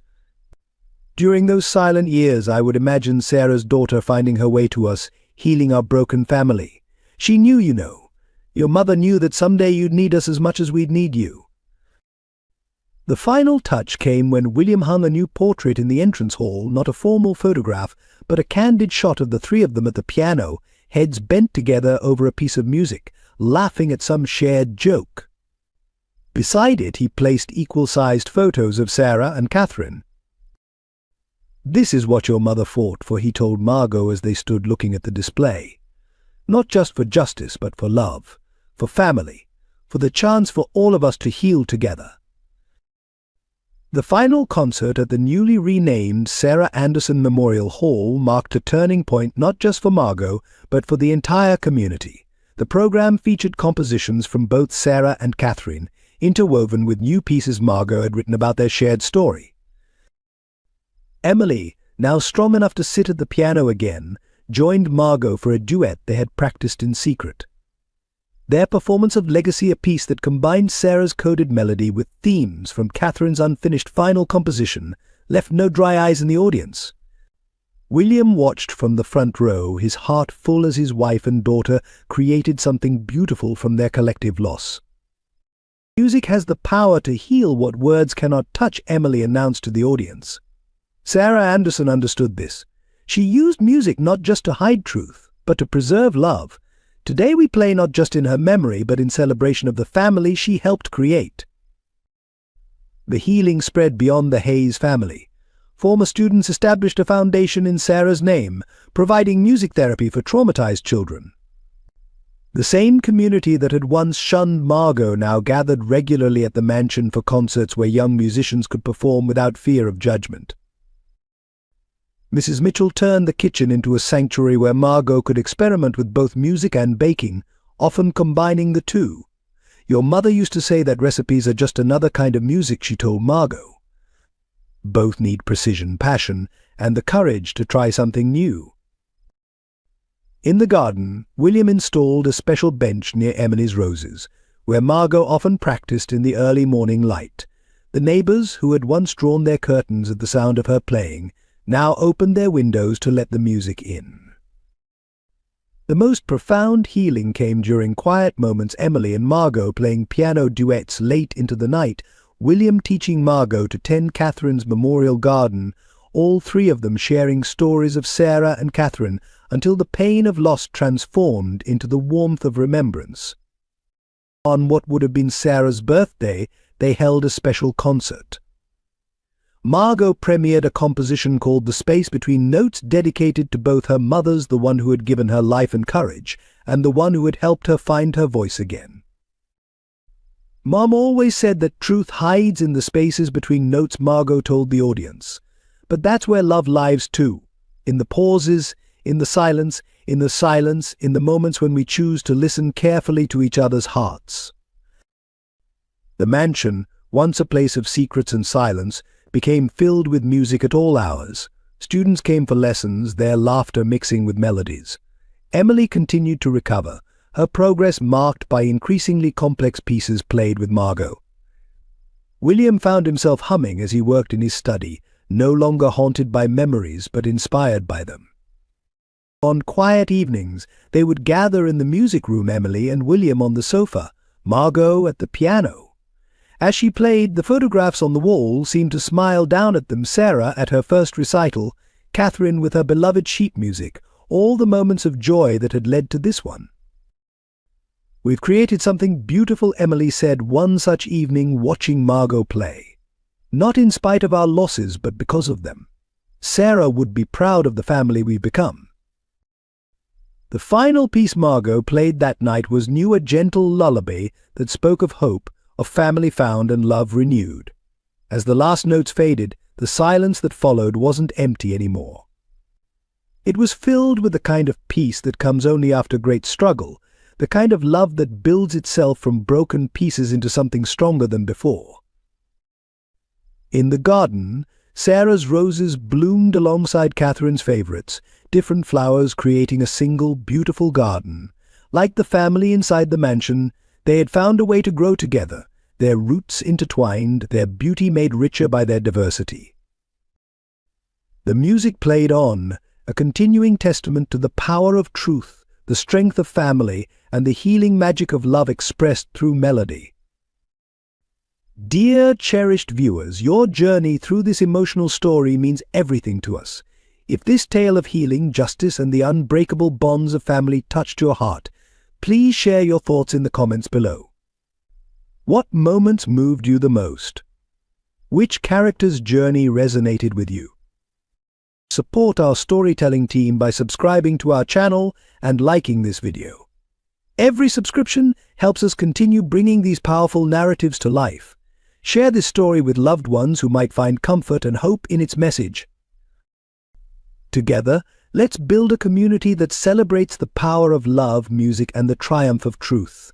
Your engagement makes these stories possible.